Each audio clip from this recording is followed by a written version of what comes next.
All right, my friends, here we are. It's been a long day already, but I'm pumped to be here, and I'm going to try to do something a little bit unusual. Because I have gained about 3 to 5 elo points by doing the improved layout.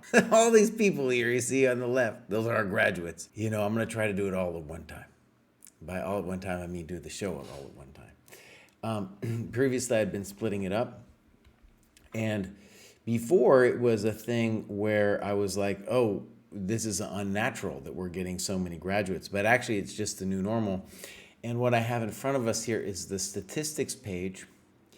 And in some ways, this statistics page is a good measure, many ways, of the success of the dojo or not success. In that what it has there with the participants is those are the people who have logged some kind of activity in the last month. And so obviously the inactive number is going to grow because we just started this scoreboard site at the beginning of May, right? So we're starting to get like the first bunch of people who came in May and then have now become inactive because they haven't logged anything. In any case, it's still a much bigger range of activity than we had on the old one because a lot of people weren't promoting themselves because it wasn't as fun as it is now, for myself included. It's just way more cooler to log your stats and everything once you're here. Okay, I'm going to move this over here, Bows. And then I'm going to move this. I got this over here. Good. And Phigius is here. And one of the cool things about this particular graduate show is that we have several people who have been with the dojo from the beginning, who have helped us in some kind of way. And let me just give them a quick shout out. We got Belgian dude. He helped us do some old stuff with the scoreboard, the previous scoreboard. We got Phigius. That dude helped us a lot with the old scoreboard. We got beloved bookkeeper. She's doing some content related stuff. I know her. She hangs out in Baltimore. Chris C. I know that dude. He's going for it. I'm going to see that guy at the Senior Open in July. And then, of course, we have Falk aus Deutschland. And that dude has been crushing it, man. Look at that. That's a great graduation there, 18 to 19. So we're going to just relax. Relax and go through these one at a time. So now it's a little bit weird for me. I always want to find them over here in the recent graduates because a lot of times people are writing something. It's a little bit hard to find sometimes though. So E Young LPC does not say anything. Let's click on him. And let's go activity. And so dude has graduated already a couple times. I remember E. Young from previous iterations.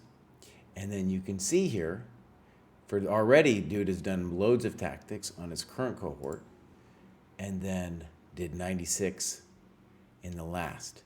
And that's a good looking pie graph right there. That's a great pie graph where you have mostly games and analysis. Beautiful. Let's take a look, see if we have a game. We do. I think we looked at a game on a previous show too. So this is 81 moves. Let's click on this bad boy. And hopefully my layout is cool enough that you can see. The main thing I want you to be able to see is the board, of course.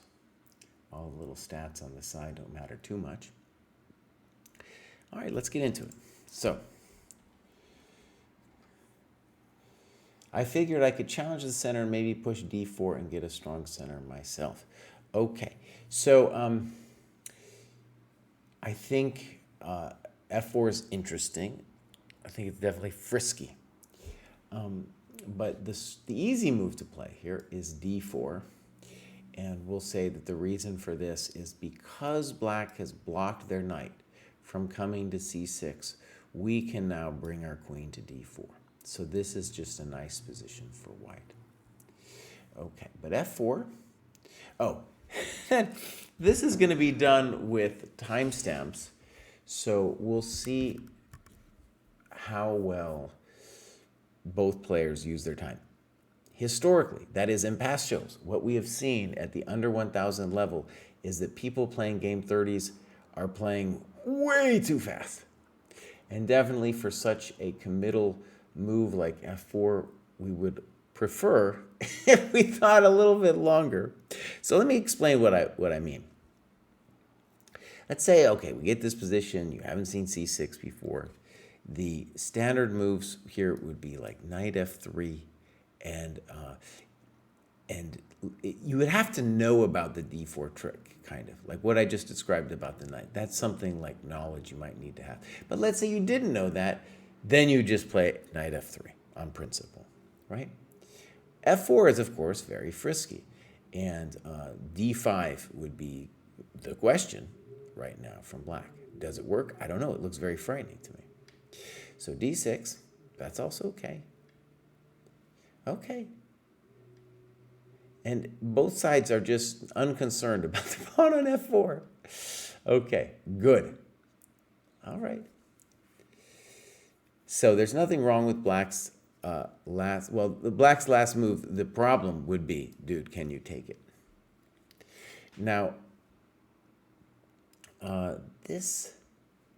want to be careful with the annotations, that we do the annotations with the computer after we've looked at it with our own eyes.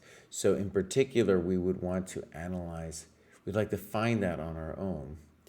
And the thing about finding this, by the way, is the reason that the computer is in love with this is the computer is in love with bishops. So I don't know if this is in fact the computer line, for example. Yeah, I'm not sure about this at all, because here dude can take on g2, and who knows what's happening here. Also, bishop e2 is a question as well. So I have a feeling what the computer wanted was this and this, claiming, making a claim about the bishops. But from a human perspective, I don't know. Now, from a human perspective, what you do want to at least consider is, hey, is the pawn hanging? Okay, so d3.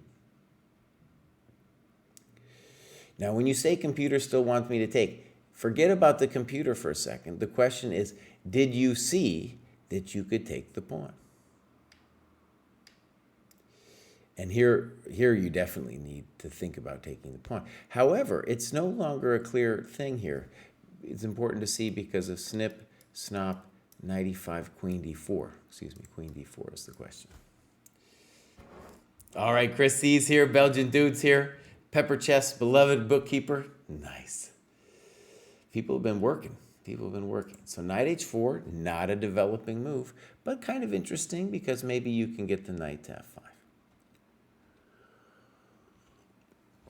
Good, dude. Okay. Check to the miserable queen, and now you played king h1. I think you should definitely play bishop e3 because you're hitting the queen and that bishop on e7. Thank you very much. Freebies with tempo. Thank you very much. Uh-oh. I should have defended with queen d2, and that would have saved the knight. Good. And this is the basic annotations that we are looking for at this level. You just keep your stuff, and that is going to get you to 1,000. That is the difference at this level of what is going to win games. You're still crushing this fool. Good move. Good move. Knight h6 looked crushing, but this also looks crushing. Check to the miserable king. Okay. So, let me just say something super obvious. Okay? Both players are playing incredibly fast. Dude. Knight takes g6, one of the most complicated moves I've ever seen in my life, is played, so they get 20 seconds extra, so it was played in 15 seconds. Some of those seconds had to be holding down the mouse or something, right? Dude, hey, oh, buddy, slow down. Slow down, mouse. Slow down, man. Okay. So, Let's just say something really simple. I say this often when we look at the games in under 1,000 where we have the timestamps. This is just a plea to put the timestamps in there. Is that your progress is completely determined not just by hanging pieces, but by the fact that you're not taking your time. If you just took your time, the amount of pieces you would hang is just going to be remarkably less, right? And think about it. You spent more time writing down the notes to these moves than it took you to play the game. Look, boss, look, we're underway. You just know we're at a couple minutes here. What, a couple minutes? That's it. We're not talking about any other thing. It's just taking your time. But that's unfortunate. It's too fast. Too fast. Look at this. No time spent. And it's an adrenaline thing. It's also a thing about being online. It's hard to play online and be focused. If you start doing some system 2 thinking, you'll be drawn away by something on the other screen. I don't know. Now we're just yard sailing it. And here, let's say rook e4 looks like a strong move.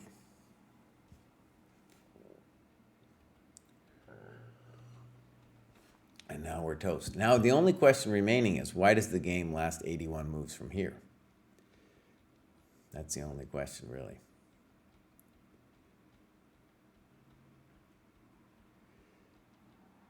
Lots of checks that I don't understand. Lots of things. Lots of things. Lots of things are happening here. Okay. Don't stalemate him. All right. I just did a video called How to Mate Like a Rook. How to Mate with a Rook Like a Bows. That's going to come out hopefully soon. And here it's move 65. In general, it should take you less than 15 moves from any position once you get here. This is the old school way that I described, that I hate. I can't watch it anymore. But black does get it done here.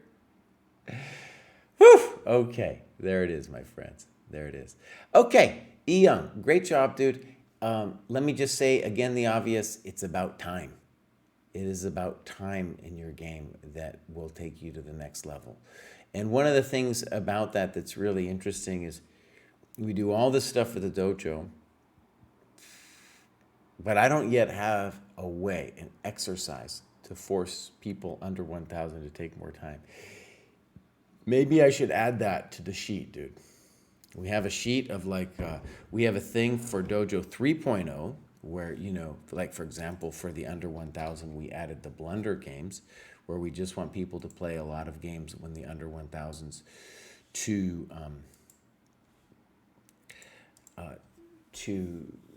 not hang stuff, right? But here I'm going to add one.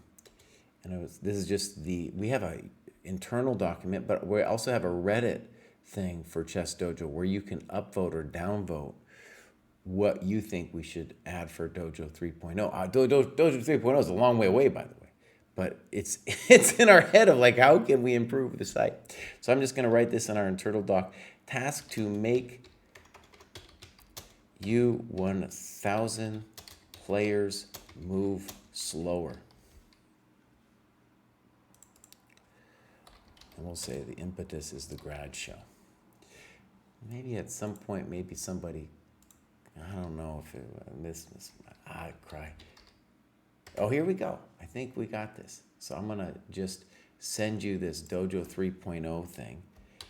And I want to advertise this in the sense that if you have something that you feel should be taken away from the program, should be added to the program, what we're going to do is use Reddit technology for the upvote, downvote thing. Because when we do it in the Discord, it gets lost. Somebody has an idea in October, and then loads of things get said, blah, blah, blah. But with the Reddit thing, I'm hoping that we can get, with the upvote, downvote business, we can get a much clearer sense of what people feel with urgency. And I'll vote on the thing too, you know. Yeah. That's a long-term thing with the Dojo 3.0, though. That's going to be a while out. Okay, great. So that was E Young. Let's move on to Arboria. And Arboria is 800, 900. I don't think they said anything in the... When you graduate, you can say something. I don't think Arboria did, though, is my memory of that. So let's go over here to Arboria. Pop. Arboria has graduated. And this is what they did to get to their current 800, 900. Pretty good distribution. That's a pretty good tie breakdown too, dude. So 48, it took them 48 hours. This is really helpful actually to think about. So I think only, what is this, dude? What is the one? Then only 30 minutes of non-dojo stuff. So basically 47 plus hours of work got them to the next level. That's what I like to see, dude. Okay. And just a very basic thing that might be obvious to some. In the lower cohorts, it will take you less time, on average, to make it to the next level than when you get above 2,000. Above 2,000, it's going to take some hours, buddy. It's going to take some hours. Okay. Let's see if Arboria has got some games. There we go, dude. Okay. So Arboria is black. And let's get this thing going. By the way, I try to read chat. Sometimes I fail because I'm looking at the game. D4. Queen D4. Little freaky. Jamil has been playing C3 in the Danish Gambit. So far, no one's been able to touch him. Eventually, somebody's going to hurt him, but so far, it hasn't. Nobody's hurt him. Good move. Kind of weird. Okay. Knight F6, Knight C3, D6. Now, little notes would be better. I feel strongly that Bishop B4 is the correct move here. Pinning the knight. And then intending maybe D5 next move. But okay, D6. Okay.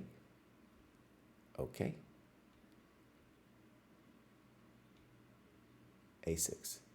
Trying to prevent knight B5. I also considered queen F2. Now, people in the show will know that I don't like A6. You know it already. First of all, it doesn't actually stop knight B5 because the pawn is pinned. So what do I want you to do? I want you to play bishop E7. Now, is bishop E7 a little bit frightening because maybe knight B5? It's true, but it's also frightening for white. White is going to be giving up 1,000 tempi when they go on their excursion. Okay, so I want you to try to not give away the tempo, right? I know it's hard, okay?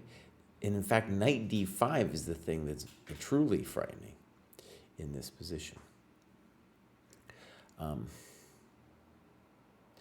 In fact, you know, if you're either going to play queen F2 or you're going to move the queen back, boss. Okay, so here, now knight D5 would be unpleasant here. So bishop E5, bishop D7, knight D5. White takes control. Why is white taking control? Because we lost so much time with A6. Now, this is an interesting move with B5. Okay, as I've said before, the tactics are all in your own games. And this one, I want to say, feels hot to me. Maybe it's just a simple thing. It's starting to look like a simple thing. Okay. Good. So we need to play something like bishop E7 here. Black plays B5, exclam. And then white correctly says, or excuse me, Boria correctly says that queen A8 is the winner. And the true bummer is, if we could win the knight, then we would be in charge. But I don't think we can win the knight. All right? I think the knight is getting out. It's still a little hectic, though. It's got to be said. Like, let's say we play bishop e6. No, he's easily out. He goes pop and pop. Sorry. Okay, so that was the bummer. And then we get this blunder here. Now, it would be very interesting if we had timestamps here. If the norm holds true, the norm suggests that this under 1,000 game would be, like, if we saw the timestamps, it would be people blitzing like crazy, right? And definitely here we should take on c7. And one thing I'll just say, this is a little highfalutin here, is that Borja says he's a pawn down. In fact, though, black is winning, because the minor pieces at this stage of the game are so much better than the rook. And if he trades queens, our king will be better than his king, too. The bishops will be very angry. They're going to be very angry in this position. Okay, so,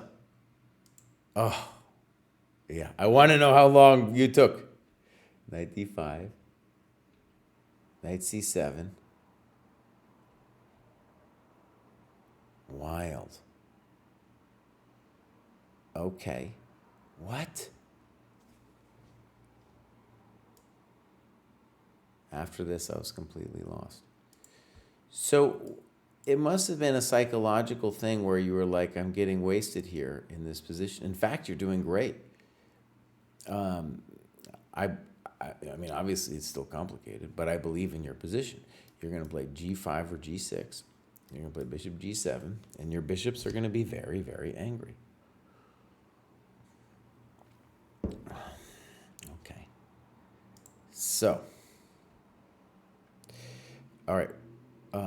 Let me just say, I agree with you. You might be totally lost, but be sensitive to our bros who aren't playing. They need to get playing. G6, G5.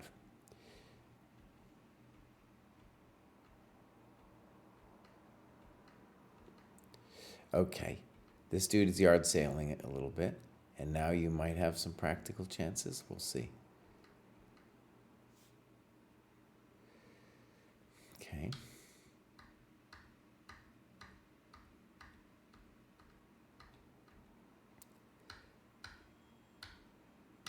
Checkmate. Okay. Okay. So, some key tactics. I really think it's important to write the timestamps.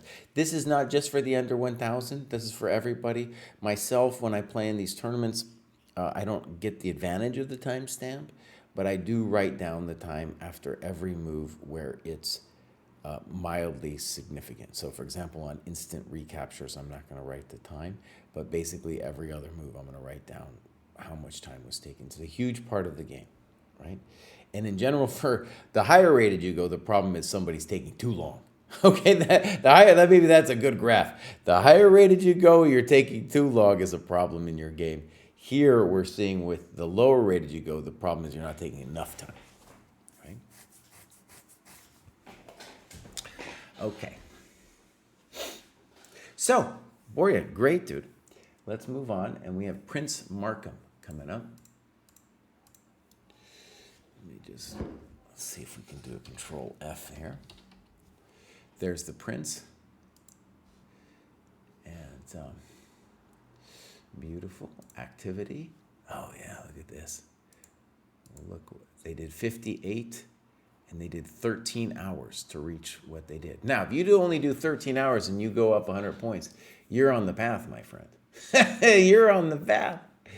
This is great, dude. You can see the work they've been doing. Blunder games, everyone's first chess workbook, master games to study, Polgar mates in 2. That's a big number right there. That's a big number. Let's click on the tactics, actually. Oh, yeah, beautiful. I like it, man. That's really good. Really good.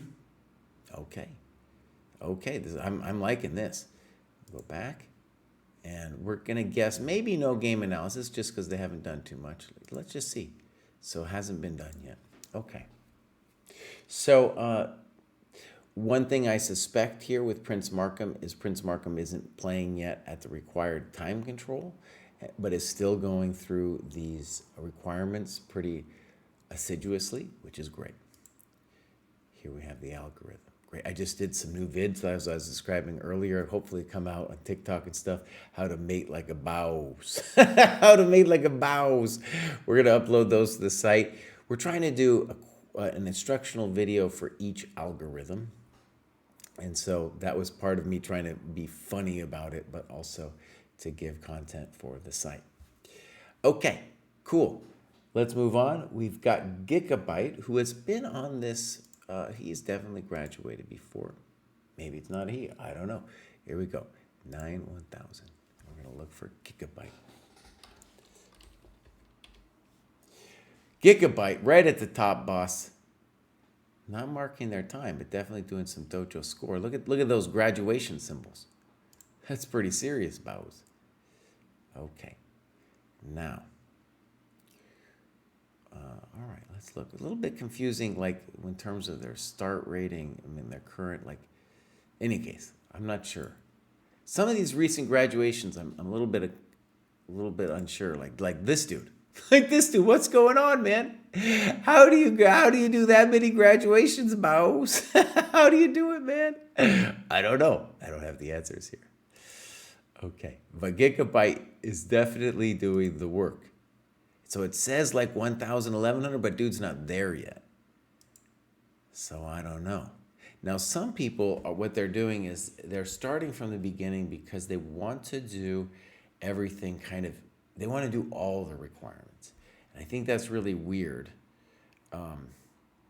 because let's say you're rated 1,000 and you're sparring with people that are 300. It's not fair for either you or them, right? Or you're doing like the work of the book and you're talking to them. No, it's not fair. You're not in the same cohort. You might be doing the material, and that's a cool objective, but no, boss. Trust the program. Trust the program. All right, let's see if we got a game by Gigabyte. No games. It does say the dude does have annotated games. So Gigabyte, I would like to interview Gigabyte. You give me his number. Talk to Gigabyte about what the dude is doing. Okay. Zonderbox says, you can do the material without being in the cohort. Of course, right? But this dude has gone through the cohorts. He's blazing through the cohorts. Yeah. All right, good. So let's go on to the famous Belgian dude. Belgian dude was helping us when we had the old scoreboard, which was on a Google Doc. And one thing I keep telling people is Dojo 1.0, even though I didn't realize it at the time, was a thing for early adopters, right? It was kind of hard, and the people who were with us at that time, they were willing to, do learning curves. They didn't have to do necessarily with chess skill. They had to do with learning new tech. They had to learn the Discord. They had to learn the Google Doc. They had to learn this. They had to learn that. And now, hopefully, it's a lot easier. Adult beginner that struggles to maintain consistency in his hobbies. By the way, on the recent tab, a lot of people, what we'll see is they say something about their graduation, and I'm going to go back and read some of those after a time here.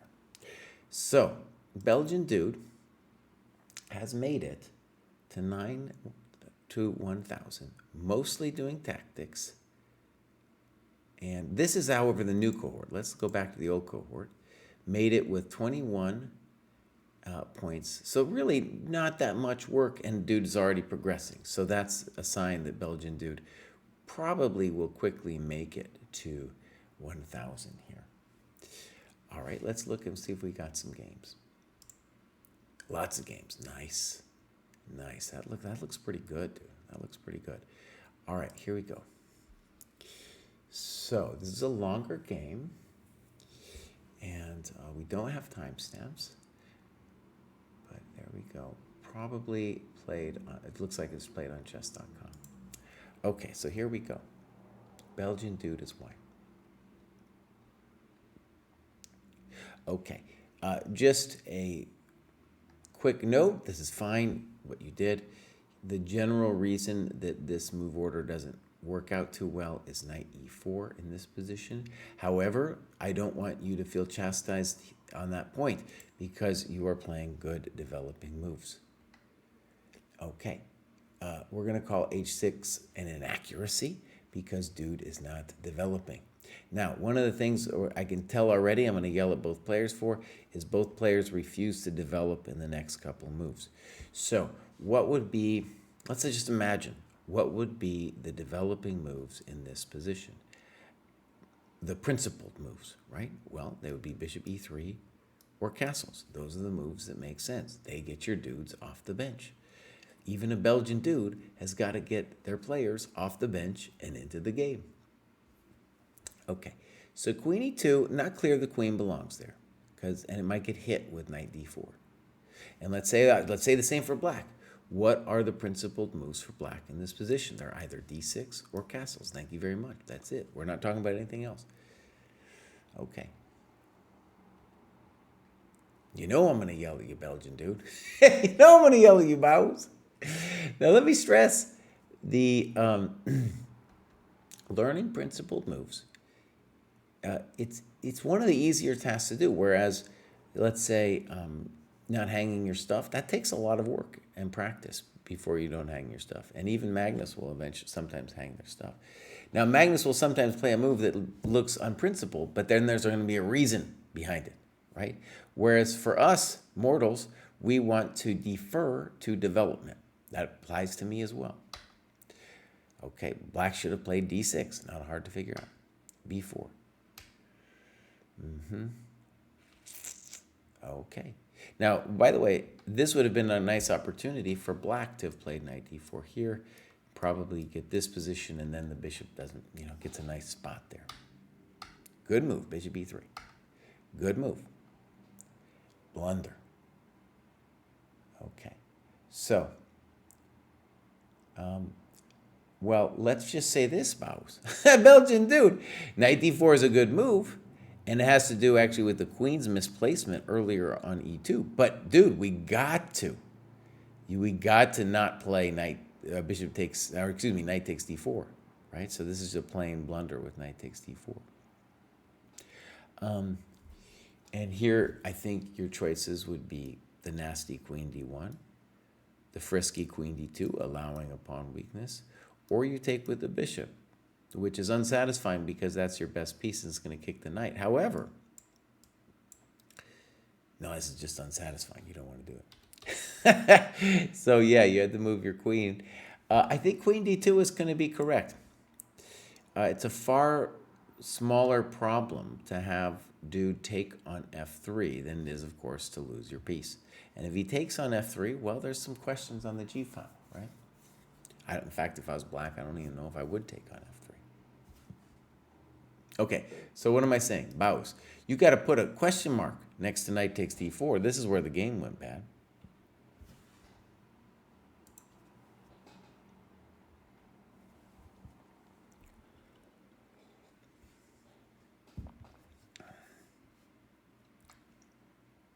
Uh-oh.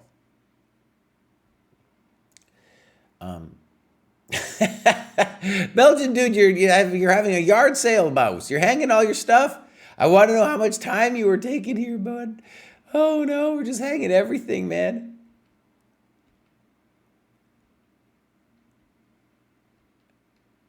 This is getting fancy. Okay. I don't know if I get it. There we go, Bows. There we go. Hit him with the bishop b1. Maybe you won't see it. Check to the miserable king. Ooh. Painful. Dang, this guy's real. This guy's real, man. Oh, he blundered it.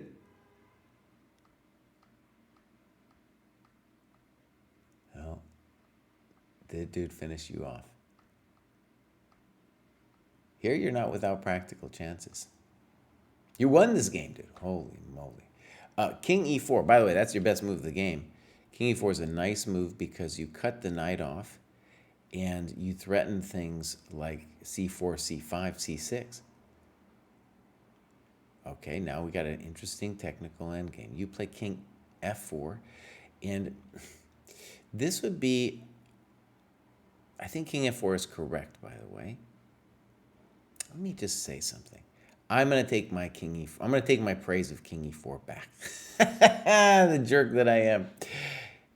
So this is a good opportunity for us to do some calculation. It's not clear to me either what is exactly happening. But for example, c4, knight f2, king d4. This is the distance from the knight that we want to have for our king. Let's say snip.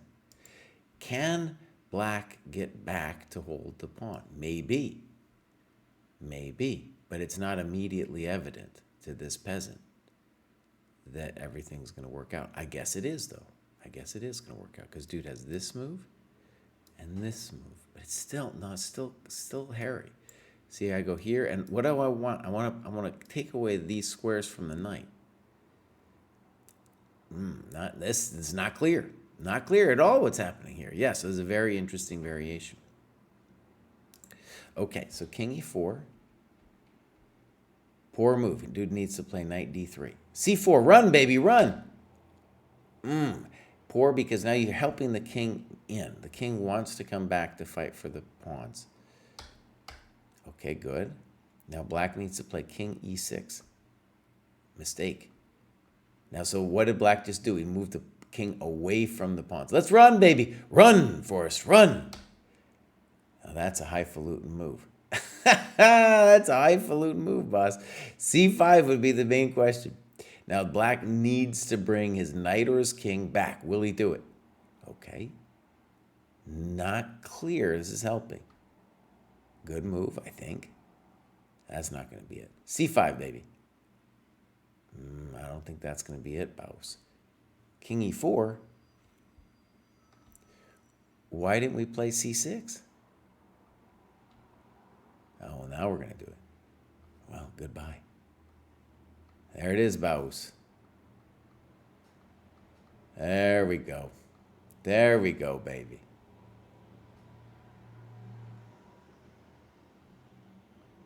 Checkmate. That's what this guy deserves too, Belgian dude. Oh, man. Okay, a couple things about the annotation.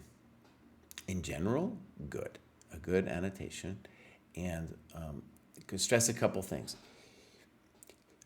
Hear my annoying voice in your head when you're making non-developing moves. 2, put the times on here. It doesn't have to be all of them, but some of the key times and how long you were taking on the move. And then this -5 stuff is the computer talking. You don't need the computer to tell you to not give away your stuff, boss. Don't use the computer, boss. You don't need the computer to tell you you're hanging up all your stuff like a yard sale, man. Okay. There we go. So, there isn't a Talbot Minnick endgame, kind of similar. There's a lot of endgames like this. You get an interesting dynamic there. Okay, that's the famous Belgian dude. Now kind of a famous dude, not so much in the dojo, but recent dojo history is Bananas. Because Bananas has been graduating like all the time, dude. Every single time, dude, is graduating. How does it happen? I don't know, but let's go look at Bananas real quick. So Bananas, where'd you go? See these graduation things? Bananas graduating every day. He's graduating every day, boss. Okay, so Dojo's, he's now 901. See, I don't know. He's another person who's got all these graduations. It confuses the boomer GM over here. And I'm assuming we're not going to have anything in games and analysis just because we have so much tactics and endgames here. But let's go look. Yeah, we got nothing there. So I want to interview Bananas. I want to be like, Bows, what is it exactly that you're doing? I mean, he's doing the work. He's doing the work. If we go progress, ratings, you can see, look at Bananas. I mean, it's true. He's going up. There's no doubt. 392 points. That's some points. Okay, there it is. Oh, Belgian dude was just counting with a -5. Okay, fine. Sorry, Belgian dude. I didn't mean to malign. I didn't mean to malign. I'm a maligner, too. Okay, let's go Joey Steele. also in the 900 to 1,000 cohort. So, Joey, where'd you go, buddy? Joey Steele. Pop. Now, maybe Joey might have just, see, because we got a 0 rating change, this might be, it's hard for me to exactly say what's going on here with this one. So, dude did a bunch of game analysis and some tactics. All right.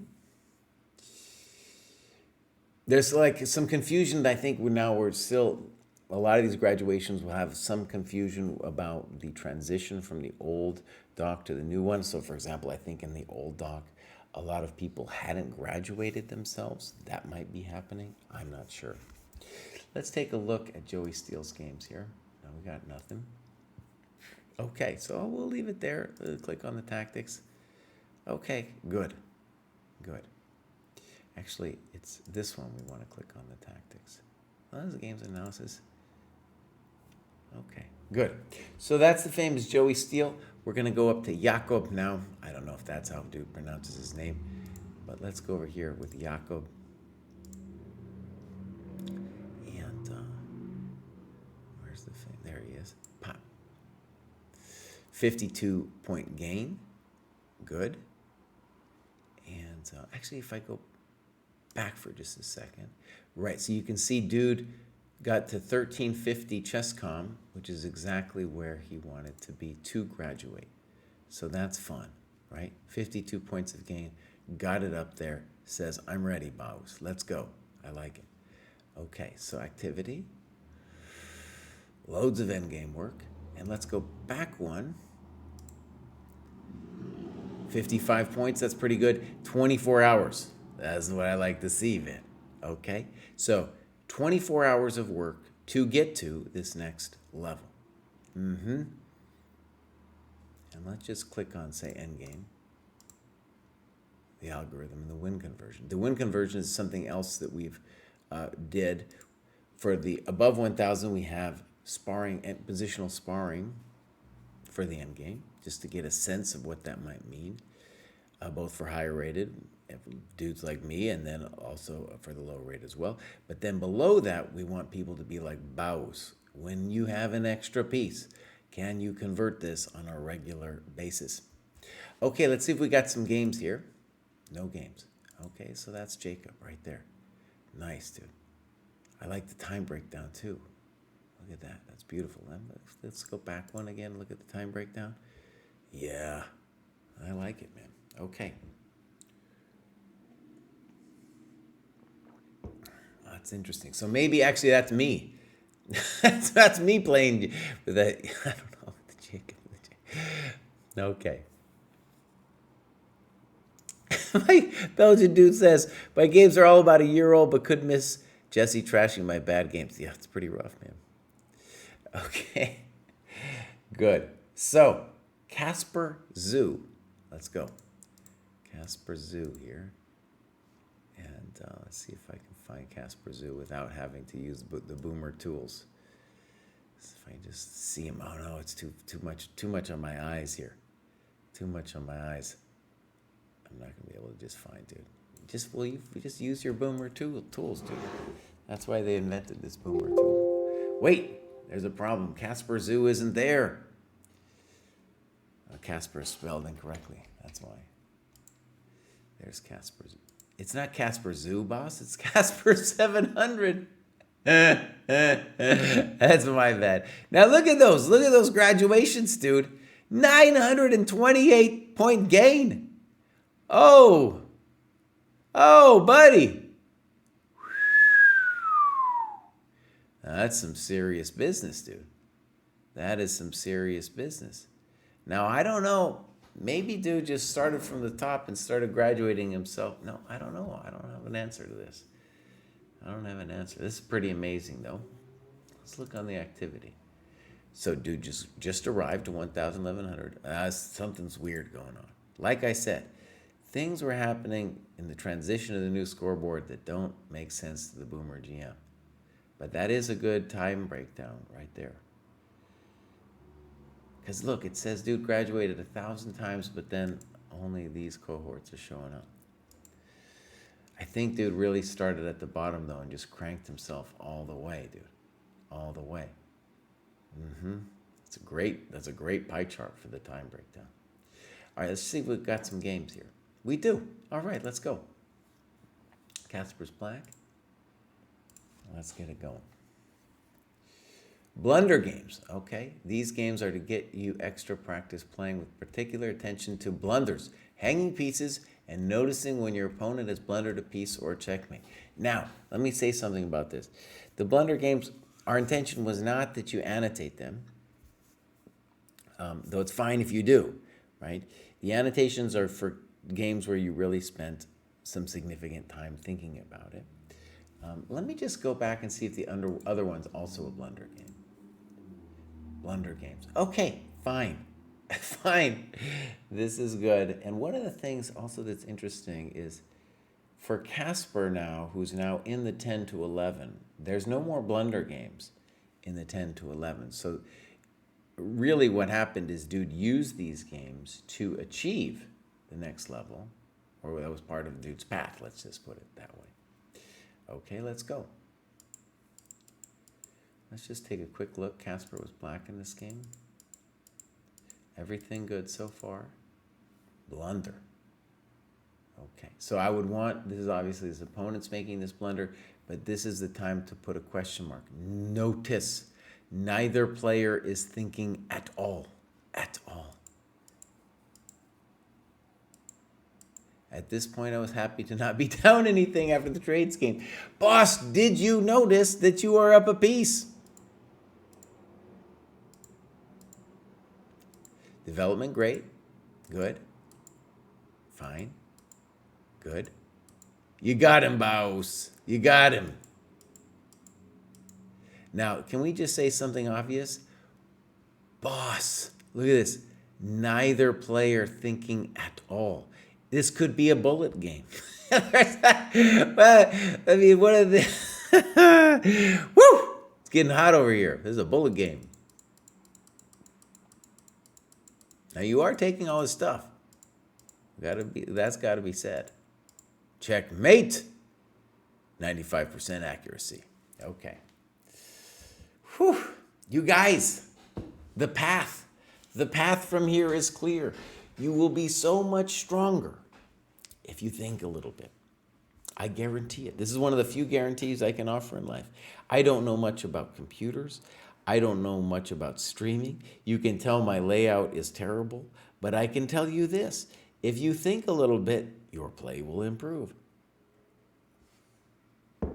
You will play stronger if you're playing a longer game than you will if you were playing a bullet game. In this game, both players are treating this like a bullet game.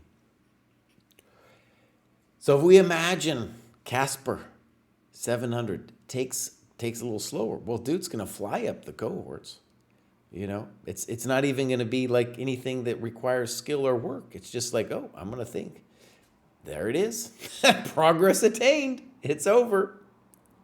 Easy win. That's right. All right, let's check out Van. Van is also in the 1,000 to 1,100 cohort.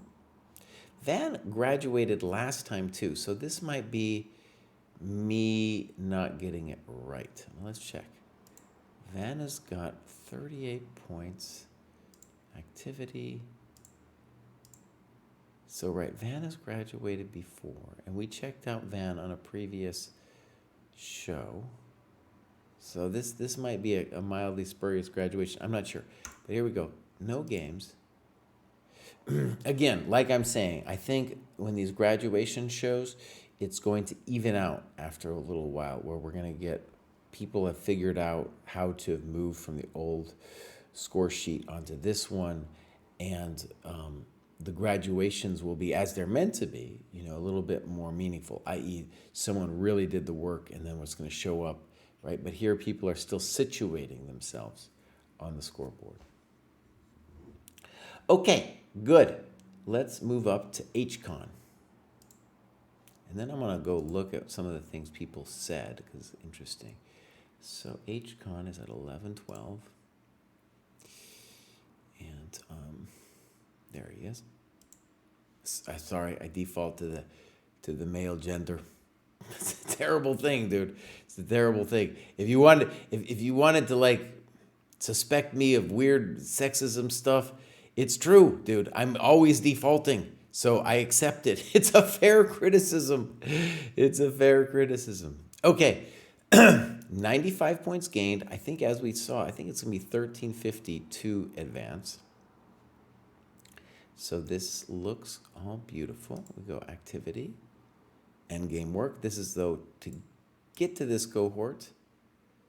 This might be also one of these graduations where they're just situating themselves here. Let's see if we got a game. No games. Okay, good. So Melcher, I believe I've seen Melcher before. And then I'm going to take a break after Melcher. So 1200. And this is a great cohort. I mean, they're all great cohorts. But this one's a nice one. There's a lot of interesting struggles here. Here's Melcher. Yeah. Melcher has graduated at least once before. To get here, what happened? Excuse me. Look here. Tactics and endgame. I don't think we're going to see any games. Okay. So that's Melcher. And Screesum, it's kind of like a mix, a portmanteau of orgasm and scream, I think. Probably going to get canceled for that, boss. Mando, thank you for subscribing. Thank you for subscribing, boss. Okay, the beloved bookkeeper is booing me, but I was booing myself a little bit. You know what I'm saying? You know what I'm saying? Okay, so here we go. Here we go, 1200, 1300. And we got Screesum. Let's go look at Screesum. This is a long one. My eyes hurt when I start looking at this big old one here. Okay, let's go over here. Screesum. No, Screesum. Wait a second. Am I in the right one? 12 to 1300. Screesum, where'd you go, Bows? Where'd you go? All right, this is my opportunity then to go recent and then go through some of these. So, Pop, you see... Oh, wait, wrong. Graduates, past week. Oh, internal error. Refresh. That's the boomer's answer to everything here. So there's Chris C. We're going to read some of these. Falk is in there. Look at it. We've got some good commentary that I want to get at. Let me just find Screesum here because I'm pretty sure I saw Screesum. There's Arboria. And then it was Screesum. Okay, so there it is. I wasn't dreaming about it.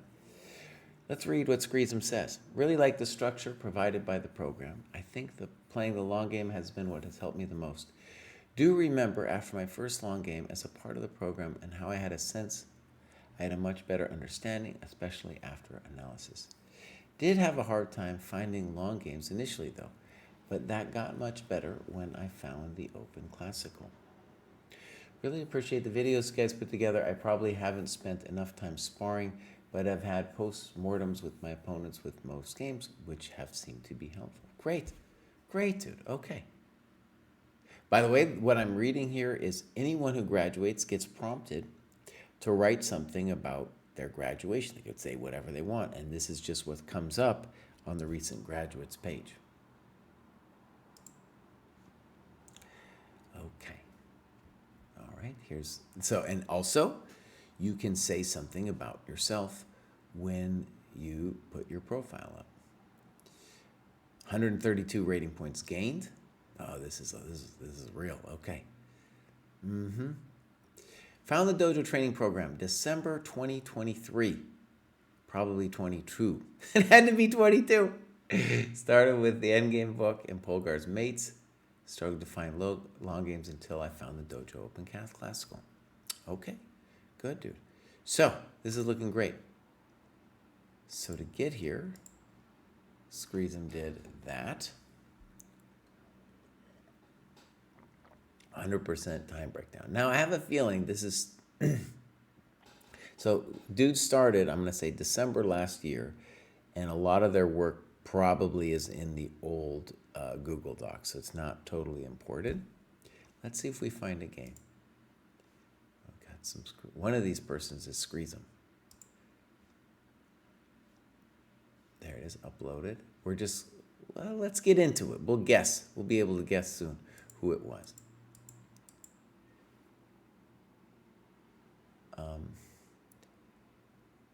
Okay, good. So Screezem is black. And then A6 is a very common reply here, which of course you know I do not like. Why don't I like it? Because it is not a developing move. Now let's say, well, don't get all theoretical, Kraai, okay? Don't get theoretical. So let me just say, A6, I think it's probably even been played by some strong players, but the reason to default to E6 is just that we don't want to waste time dealing with knight B5. Here on knight B5, we can play either knight A6 or bishop B6. Both moves are fine, right? And knight B5 is not a developing move, so we will then have more development. Now, the reason A6, from a highfalutin perspective, might be okay is later I might be able to play for B5, and I am controlling this valuable square. Not only for the knight, but maybe the bishop. Frisky. Okay, why is this move frisky? Because, dude, you just made a non-developing move, and now you did another. Okay.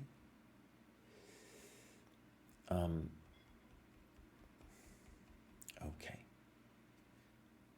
Now, let me turn you on to a dogmatic way of thinking about the game, the opening. So imagine each player must make at least 2 pawn moves, right? Why? Because you got to get both bishops out. So a minimum of 2 pawn moves. In this case, white's going to play d4 and e3. Now, we're going to say white is up a tempo, right? Because they start the game with an extra move. Now we're going to say they're up 2 tempi, right? Because you just gave him one. It's not because the a6 wasn't a developing move. Now, even though c5 has merit in terms of fighting for the center, we have to say now white is up 3 developing moves. And now what's interesting is if white had played queen takes d3, we would say white is up 4 because this was also a developing move. You traded the bishop and the queen recaptured, developing move, right?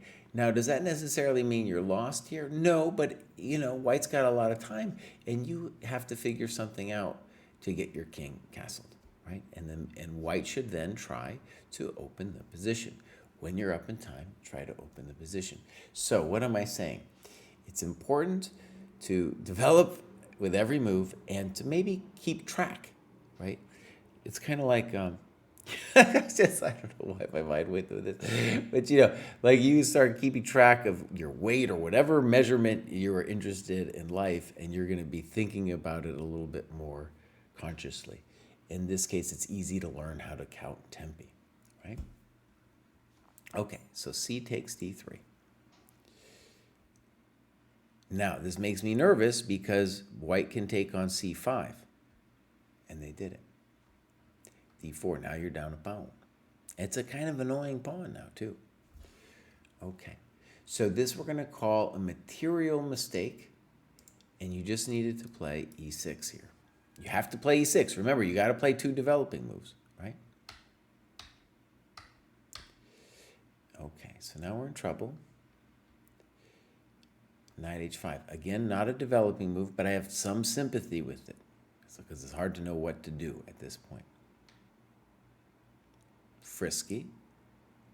Okay, that's probably a good move. And now white has some interesting, well, white's winning because they're up a pawn. And they've got better space and development. So I think g3 is correct here, but it's true that this knight needs to figure out its life. And knight e2 doesn't do it. right? It's because where are you going to go from there, right? If you play g3, you can maybe play knight a4 next move, for example, or reorganize the knight to do something more interesting. But even more interesting for us is that black is assessing that they are clearly better here. Of note, I am down a pawn, but don't think that'll be the case permanently. Well, interesting, Baus. No, you're down a clear pawn. You're down a clear pawn, man. Pawns, that's true. Pawns aren't people. They're not people, but, you know, they're still pawns. They're still pawns. Okay.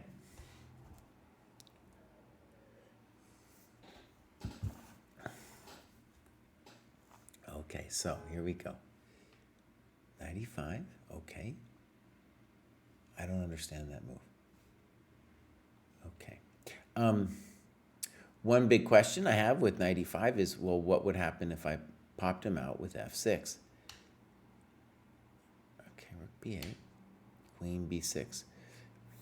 Frisky to play queen b6, but because will the pawn be safe on b6? I'm not sure. Pop, pop. Now we get a technical phase of the game, and now you have a good move, bishop d8. Okay, so we should put a couple things I would like to see just in this annotation. By the way, annotation's good. They've got some great notes here. Put your times and put question marks. Clearly, we have to say queen b6. If you can take that thing and then win the pawn on b6, well then, it's got to be a mistake, right? All white has to do is play something like queen d3, a3, b4, and they're doing great. So exclam, great. And it's really cool that not only will the bishop take, but when the bishop takes, it will control this invasion square, and it will make the knight tied to the d4 pawn. So now you're clearly better, and we call this as French structure here. Reasonable, reasonable. Now we need a good move. Let's see what you do. King f8, fine. f6 was also good. A little weird. It's hard to know what white should do. Why is it weird? Because f4 makes a lot more sense.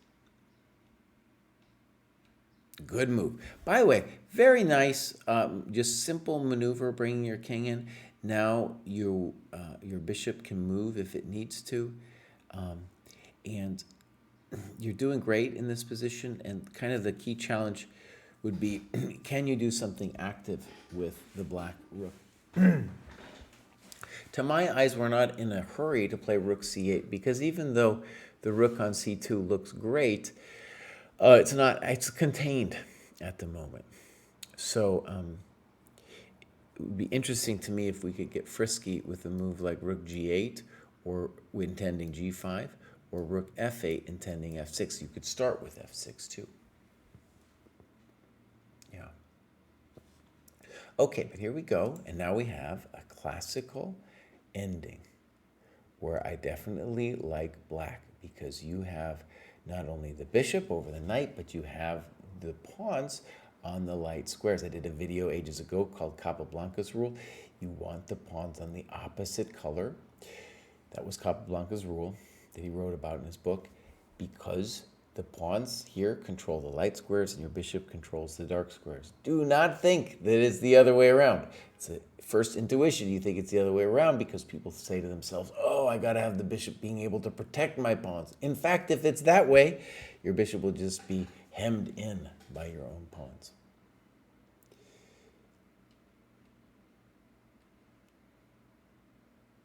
Had thoughts to push f6 here. Okay. Yeah, I think king c6 makes a lot of sense given that you're already over there, and then you can move the bishop and play b5. Okay, so now, dude is the one who gets super frisky with knight c5. Let me just say, whether you're GM or you're not, it's a big decision to go into the pawn endgame, because things are going to get very concrete very fast. And I think that's going to be the case here. So here we have to take, and now it's going to be concrete. So here Right. A5. I think that's a good move. I'm not sure yet, but I think that's a good move. My sense is that king d7 also works. So king d7, let's say b4, king c6. Now, if white could play both king d4 and a4 in one go, then he would be in business. But here, a4, a5, and we are in business because we can break him down. So now, a5, it's going to get a little hot. a3. Now, I thought your intention here was to play a4, but this essentially will transpose to the line we were just talking about. And now your king is much more active, and white had to try king d4 here. Let's see if you give a variation here. King d3 is the same thing. Good. King b5, king c3. And it's a very hot endgame. But I think the way to win this is to sack the pawn and then run the dude out of moves. Why do you keep saying dude, boss? Well, I think dude has dude become genderless? A little bit. A little bit, not entirely. Maybe it has become ungendered. Okay, but we're going to run white out of moves. We can pop back and forth as long as we need to, and white will run out of moves, and then we'll win the pawn, and then we'll win the game by pushing.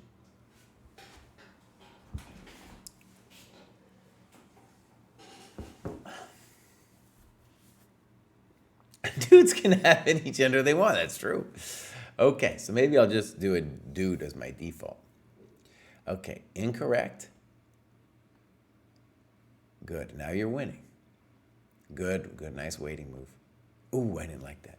So the thing to understand about this is very important to visualize for all endgames is the idea of Zugzwang. So a lot of people at first will have a hard time understanding that white must move. It's kind of weird. You see the king protecting the pawn and you say to yourself, how am I ever going to stop the king from protecting the pawn?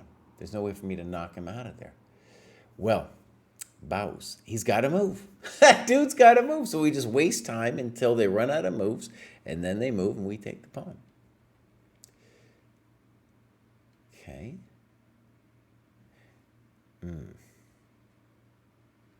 Okay. I was about to get highfalutin, but I'm not going to get highfalutin. Good. Okay. Good job. Good job. That was pretty cool.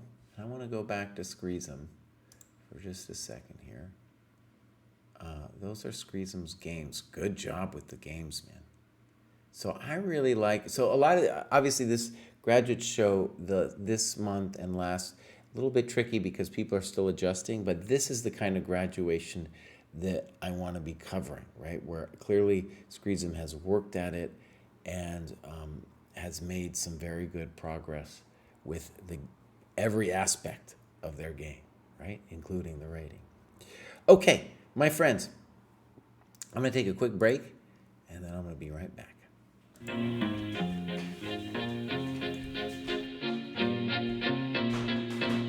Welcome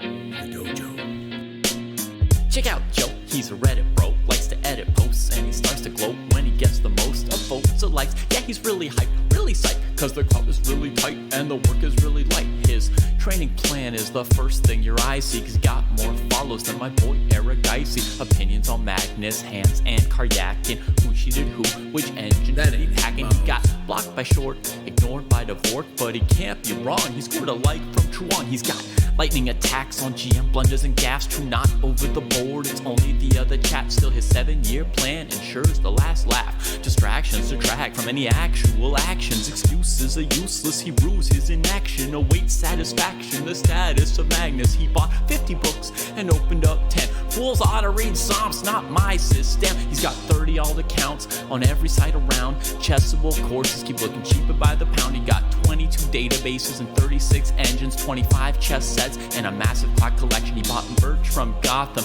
Bra and Naka, but his game history looked like some chess copy pasta. A GM coach that he don't listen to, and if you think it is, then yes, my friend, yes, this is you. But that all changed one bright sunny day when a friend said, All right, my friends, I'm back. You know, one thing I think is actually intellectually interesting for me, maybe we'll do this. I'm going to do this as a potential topic for us in the dojo talks, is, and I guess I put it this way,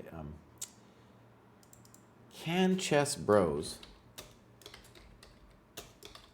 recognize their own gender bias? So it's a very fascinating question, honestly, where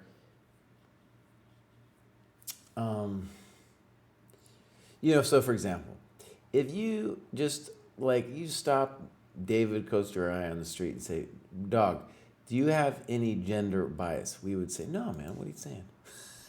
Well, no, what are you saying? What are you talking about? But then you dig a little deeper and there's some weird stuff that starts coming up, man. I mean, this thing where I'm automatically default to him, it's kind of weird, dude.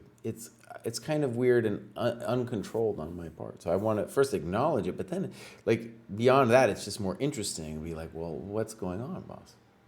What's going on there? What is that about? And then if we could see our own gender bias, what else, what other interesting things could we see? What things could we say about it? And it would speak to what a lot of women are saying are dude, this is toxic and you don't understand, and then all that other stuff. One of the default positions has been well, dudes shouldn't even talk about it. They should let women talk about it, which is fair. But on the other hand, I think obviously it's something interesting for the bros to be thinking about. One interesting bias on my part I can recognize when is that, okay, what is it? I automatically assume when I get a weird handle that I'm dealing with a dude, right? Why do I think I'm dealing with a dude? I think primarily because in my chess life, I go to tournaments and it's almost always all dudes. And that's changing a little bit. And as I've said before, my gut appreciation of this is that we've gone from 3% women to 6% women. That's not a scientific calibration or something on my part. That's just what I observe when I kind of look out over the tournament hall. So it is changing, but that is I think that's the basis of why I'm defaulting to the word dude or him when I'm talking about people on when I'm going over games. And I did justly get yelled at by, we had a woman in Discord and she was just like, "Baus, this is toxic, man." I'm like, well, I think you're right. I'm working on it. I told her I was working on it, and I am. But, it's hard. It's not necessarily something that's just overnight. I'm just going to stop doing it.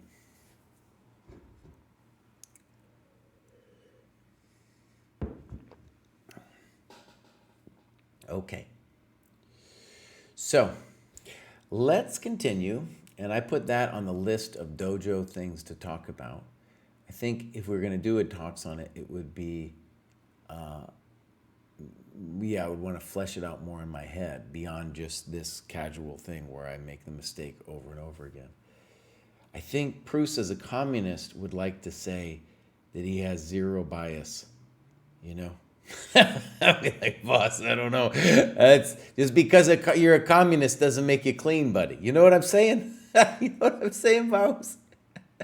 All right, let's move on to Phigius. Phigius is a hero of the dojo. He did a lot of help with the Dojo 1.0 scoreboard. So let's go check it out. Phigius is going to be at 12 to 13. Actually, let me just check if Phigius said anything on the recent tab here. So we go recent, and then Phigius is towards the end. There's Ruben. Phigius is next. "I'm not sure if I'm ready to graduate, but I've done most of the requirements and got the rating, for now at least." Okay, good. Let's check out Phigius. I think Phigius had some life stuff going on too. there we go. Musician, computer programmer, and chess playing Kiwi that lives in Copenhagen. And if you want to be really special, you pronounce it Copenhagen. Copenhagen. So that's, by the way, I love this about the profile because I can just at a glance kind of see what's going on. I had no idea that Phigias was from down under. I had no idea. And I don't even know, I know Kiwis I think that's the New Zealand people. Will they be offended if I say down under? Because the Australians, I don't know. I might be stepping on somebody's toes there. And I know they hate each other, so I don't want to be in the middle of that, okay? I just don't want to be in the middle of that. Okay, so we got activity. That's good. By the way, that's a great rating change. Activity. And this, let's go back one. That's some good work right there, my friend. 83. Oh, look at that time breakdown. Non-dojo. What was the dude doing? Blitz. Tactics. So, by the way, these are non-dojo tactics. This would be rapid. It could mean a variety of things, honestly. We got the blitz, of course, 7 hours. That's not so bad, a blitz. The YouTube, okay. And the lessons with coach. Great, dude. Great. Now, lessons with coach, by the way, at least some of it can be characterized as lessons with a plus, or teaching somebody would be reviewing games with a plus, or reviewing games with a minus. And one of the cool things that we instituted is now, this is all because Jack Stenglein is a computer genius. When you put a requirement down, your task completed, it's time stamped, and different recs have different time stamps. So I just brought that up because, let's say, review a game with a plus, that's going to have a 6-month time span. That's the least of any of them. So just pointing to the fact that that's something you should do on the regular, right? So 3 games, basically getting your game reviewed 3 times in every 6-month period, and doing somebody else's below you 3 times in a 6-month period. And, sometimes that three games below you, maybe you are a professional coach. Maybe you are simply someone rated 1,200 helping somebody 800. Fine, Okay, so let's take a look at Phigias's games. And this is, I can't pronounce this name. Ligson? I don't know. So Phigias is black. An even game where black neutralized the threats posed by white. We entered a draw and endgame, and I decided to go for the pawn race just to see how it would go. White won, but when I checked the game afterwards, I realized the loss didn't come from the pawn race, but more from a single move in the race, which made white quicker. Okay, good. Beautiful timestamps, by the way. It looks like 60 plus 30. Okay, so here we go. Pop.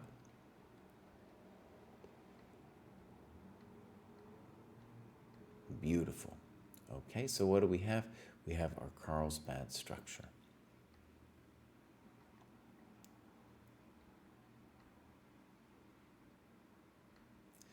Okay, fine. This is all like deep, deep theory. So, knight f8, knight e4, exclam. Yeah. Puts a halt on white's idea to power through the e-file. So let's talk about what Phigias is saying.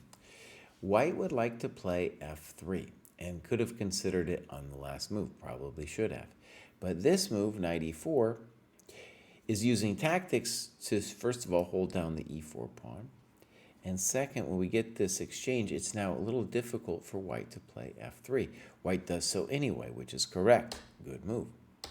Now, one of the fascinating things about this kind of position is that when white plays for space with e4, we might find ways to stop it, by the way, but even if they get it, one of the things I've learned is that white needs pieces to dominate when it happens, because you are playing for space. Maybe that's a little highfalutin right here, Kraai. Huh? A little highfalutin, buddy. Okay. So, knight e6, great. Uh-huh. Now I think there's some spelling errors, but I get it. I think Figgis means e6, and that's absolutely correct. It's simply a nice square. You are preventing e4. One thing to really stress about this position is that both players should understand that this knight is horrendous. Okay? And it's very difficult for white to achieve e4. If white does not achieve e4, it's really hard to know what white's supposed to do. Now, black will also have to have a plan. Let's look at what happens. Rook e2. I'm not sure what the point is. Queen f6. Okay. Now, Figgis, I want you to see, boss, you're moving super fast here, right? There's no reason to play queen f6 as far as I can tell either. By the way, from white's perspective, maybe a move like queen f2. At least then we are threatening e4, and then we can start thinking maybe of reorganizing Mr. Knight. And Mr. Knight needs to be thinking about moving pronto anyway, right? Because it's dominated by these pawns. So knight e2 would be another plan for white, intending knight g3. Uh-oh, I just lost my business here. Knows All says, doesn't queen f2 immediately achieve e4? I don't think it's that easy. By the way, thank you, Tony Chess, for rating us. What we're doing here is we're going over some games in the dojo. Really, we're reviewing Dojo Graduations. Here, the famous Figgis is playing a game that he annotated. And this is a big position to understand, I think, the Carlsbad. It's one of the most fascinating. Because sometimes it can look placid. In my experience, it always turns into some of the most violent affairs ever. On queen f2, the simplistic or mechanical way of stopping d4 would just be to talk to it with either queen f6 or queen b8. In any case, this shows from the perspective of Figgis that we don't need queen f6 yet. Bishop d7, I think we could have done it last move. Knight a4, I'm not thrilled. And rook a d8. I think also b6 is a great move here because the knight is going nowhere. In fact, I'm going to go ahead and say you should have played b6, Baus. Why? Okay, this is an important thing. Why? Because that knight on c3 is giving you real hope, Baus. Real hope that you just have a much better position because that knight is so bad. So when this goes down, dude gets an opportunity to take off your knight on e6. Does dude do it? Yes. And here you end up playing b6 anyway. Baus, you're moving so fast. Hey, Igson, you moving so fast too, Baus. You got 30 seconds to move. There's things to think about here. It's not so easy.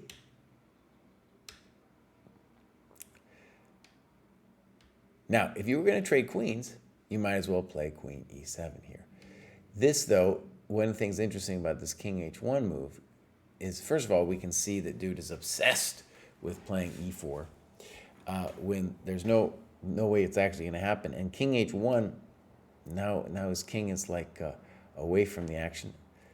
And you say, all right, let's go for it. Okay, so now we are, in fact, going to get this endgame. And white makes a mistake here that's mildly instructive. So they're saying to themselves, when they play e4, this has been my goal all along. No, it's really important to see, like I said earlier, when you play e4, you better be dominating some of black's pieces. Otherwise, why are you doing it? Further, now when black takes the pawn on e4, you cannot play pawn takes, and that's what you want. You don't want this guy to be isolated. So what was the correct move? White needed to bring the king back. And then it's, I don't know, a roughly equal game. e4, all right, now black's better. Pop, pop, pop, pop, pop. Good move. And now bishop f5 certainly looks good. Now, you give a variation here with bishop f5, rook e3, and that might be all fair, but bishop f5, rook e3, bishop e6 looks like a simple way of achieving the business. Your move c5 also, though, looks like you're doing something here. So c5, nice move, exclam. Yeah, that's a cold shower. Could I have missed that too? Yeah, I could have missed that. So white finds a nice move there to save their skin. Okay, so bishop f5 and bishop e6 too also looks great. Yeah. So we let white back in the game here with this situation. You are still better though, I think. It's probably roughly equal. But white needs to figure their life out right now, and they failed to do so with bishop c4. I think it's a spicy situation for white here because black has two threats, rook d2 and bishop takes a2.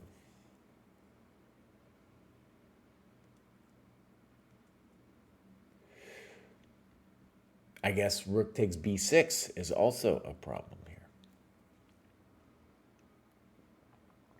So white needs to find a very effective way of dealing with all that. Now, maybe white is still roughly equal after bishop c4. Can I just say something, Baus? Can I just say something? This decision is really hard for white here. This is very difficult. And this dude is like, I guess it's bishop c4. What are you saying, Baus? What are you saying? This is hard, man. This is hard. This one isn't easy. Oh, man. Nose knows all. That also looked like it worked. That also looked like it worked. Okay, bishop c4. And now, Phigius also thinks that this move is obvious here with bishop takes c4. It is not. Look at this. Now your rook has gone to madness. Oh, I got like the aliens have landed in my backyard here, my friends. I don't know, they've really landed. Okay, so important takeaways here. You are not allowed to play passive moves. Passive, no bueno. You want to play active chess. So,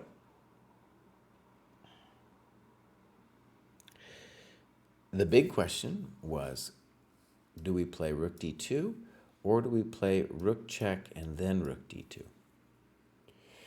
If you have a opportunity not to play passive nasty, then don't do passive nasty with the rook. It's a very simple takeaway in any kind of rook endgame.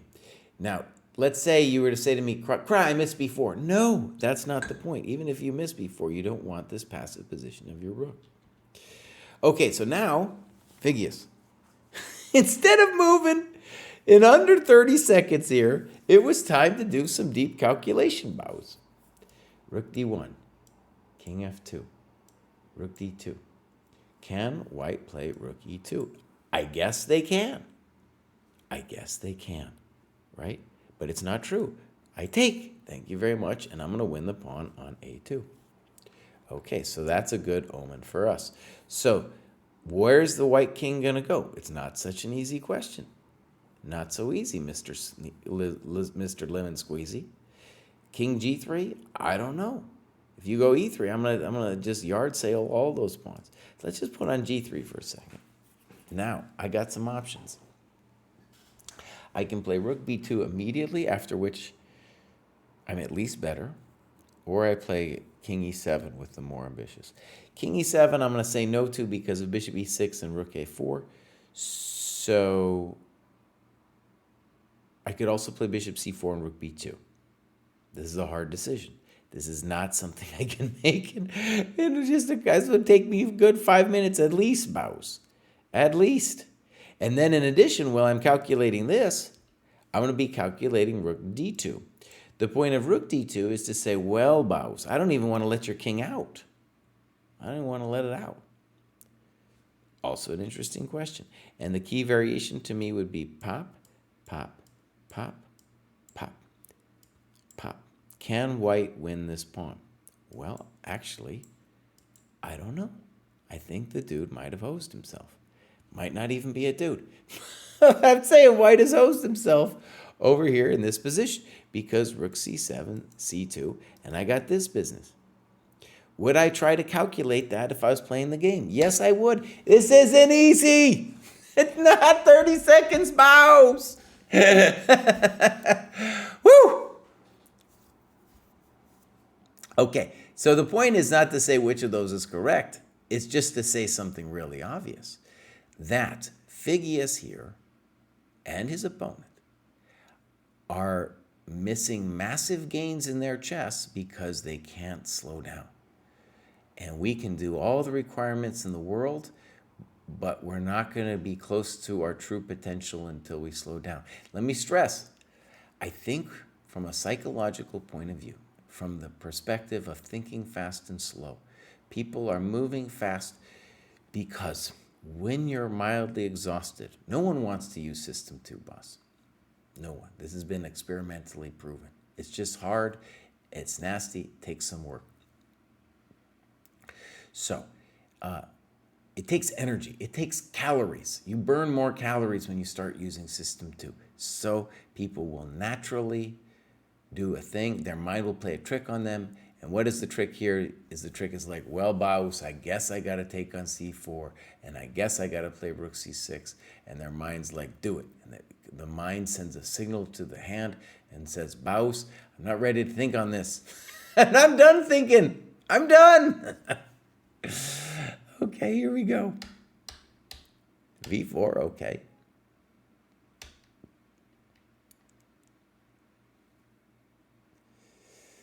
Okay, now let me say the obvious. The question here is king e6. Do you win the pawn back immediately? That's my big question. Okay, now, Phigias, Baus. Let's point to something here. Right there, buddy. 28:39, 29:16. My friends, these timestamps are really invaluable. And I want to stress, like, when you do, let's say you go to over the board game, write down the times and put it in your annotations. Again, it doesn't have to be everyone, but it really helps you and people reading your annotation understand what the drama of the game was about, right? Okay. For example, in this position, I think the key variation would be king e6. It's going to get a little hot, by the way. Rook a4, a6, rook a5, king d5, king f2. And now we ask ourselves, is there a way for, is black simply holding if black sits? Maybe. Is there a way for me to play rook c5 and attain counterplay? Can I play king c4 to be clever with this move? Well, and a3. So, this is not easy. This takes a moment. Takes a moment. Okay. So like I said, this is not, I'm not doing an exhaustive analysis here. I'm just trying to show you the kinds of things that should be thought of when we do the analysis. No one understands h4. Dude played it in less than 30 seconds. Baus. Who needs to come in? The king needs to come in. Okay. Okay. Okay, so now dude did not find rook a4. With rook a4, they're holding the line because they can prevent you from winning the pawn back. Now you just snipped, right? Pop. And now, oh, look at this, my friends. In under 30 seconds, dude decides to play rook c5. Okay, let's talk about this decision to play rook c5. When you enter a king and pawn endgame, you got to have it figured out. It is entirely forcing. Really important psychologically just to be like, every time there's a king and pawn endgame, I must go much deeper than I normally go. So for example, let's say you decide to say, I'm going to play rook b2. You don't need to calculate a gazillion moves to play rook b2, right? And you can't. But here, rook c5. Oh, we got ourselves some drama. Oh, buddy. Now it's hot. Now it is super hot. And both players are playing as if the moves are obvious. It's not obvious to me. All right. This is at least the first question. King f4. And Figius, Baus. You didn't think here, man. Wait a second. This is really confusing to me, actually, the layout of this here. So it looks like King f4, dude, was, yeah, we weren't thinking at all here. Now, whether it's a5 or simply King a3, that should be our first question. Yeah. Baus, look at this. No time. No time. No time was spent. So look, when we do the narrative up here, at no time were you like, oh man, I could have been thinking. But I could have been thinking. Now you just moved. You have plenty of time, Baus. Plenty of time. Okay, and now it gets complicated. Maybe you're toast now. Yeah, probably toast. Okay, so let's assume, by the way, it would be nice to see a variation here that dealt with this, because the drama continues.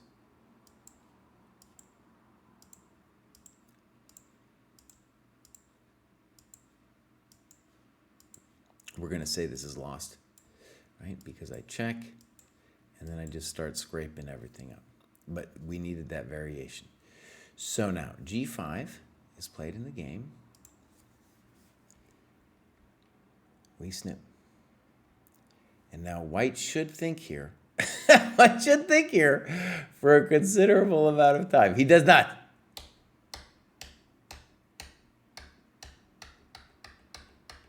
Okay. And white is winning this game. Okay. Whew.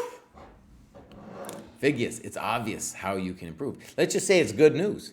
For all these people who are playing super fast, a couple things are going to happen. When you play longer games, your skill level is just going to be higher. People play better moves when they think longer. Two, you know now that, oh, it's my system 2 that's not being activated. And then by practicing your system 2, that's when you're going to do some deep thinking. And through that deep thinking, your mind is going to start playing better chess moves. Because once you play a couple hard moves and, you get into it and you play a game and you're really thinking, the stuff that was hard, you will eventually be able to do it quicker. So even if you want to become a better blitz player, by thinking longer about a number of these positions, you will improve. Okay. So let's move on, Figius, and now we have Beloved Bookkeeper. Now, this is a great story. Beloved Bookkeeper is here from Baltimore. Great story where she started, I think, fairly recently, and has done some just remarkable progress, really going for it. And, part of it is like interesting for me, not only because I know her, but because it's a story of the chess boom,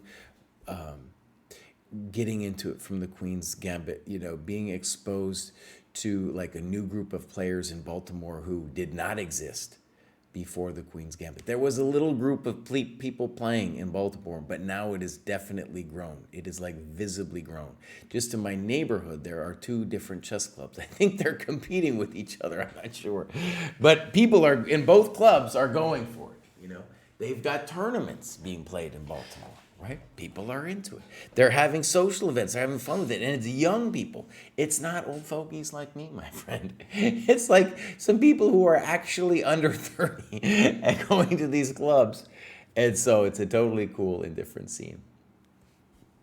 So let's get into it. And let's just see if Beloved Bookkeeper said something in the graduation. Josh. Okay, so a couple down. Beloved Bookkeeper. So, dude, you don't have to say anything. It's fine. 1,300 to 1,400. So I was at the recent Maryland Open. I was deathly ill. Oh, let's read this. I'm an adult improver who had been playing chess in the post-Queen's Gambit era, playing over the board at the end of 2022.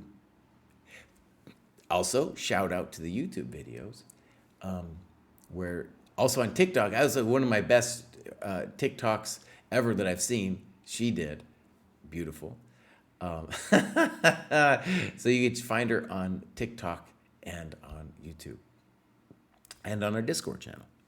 Okay, so 323 points gained in the rapid.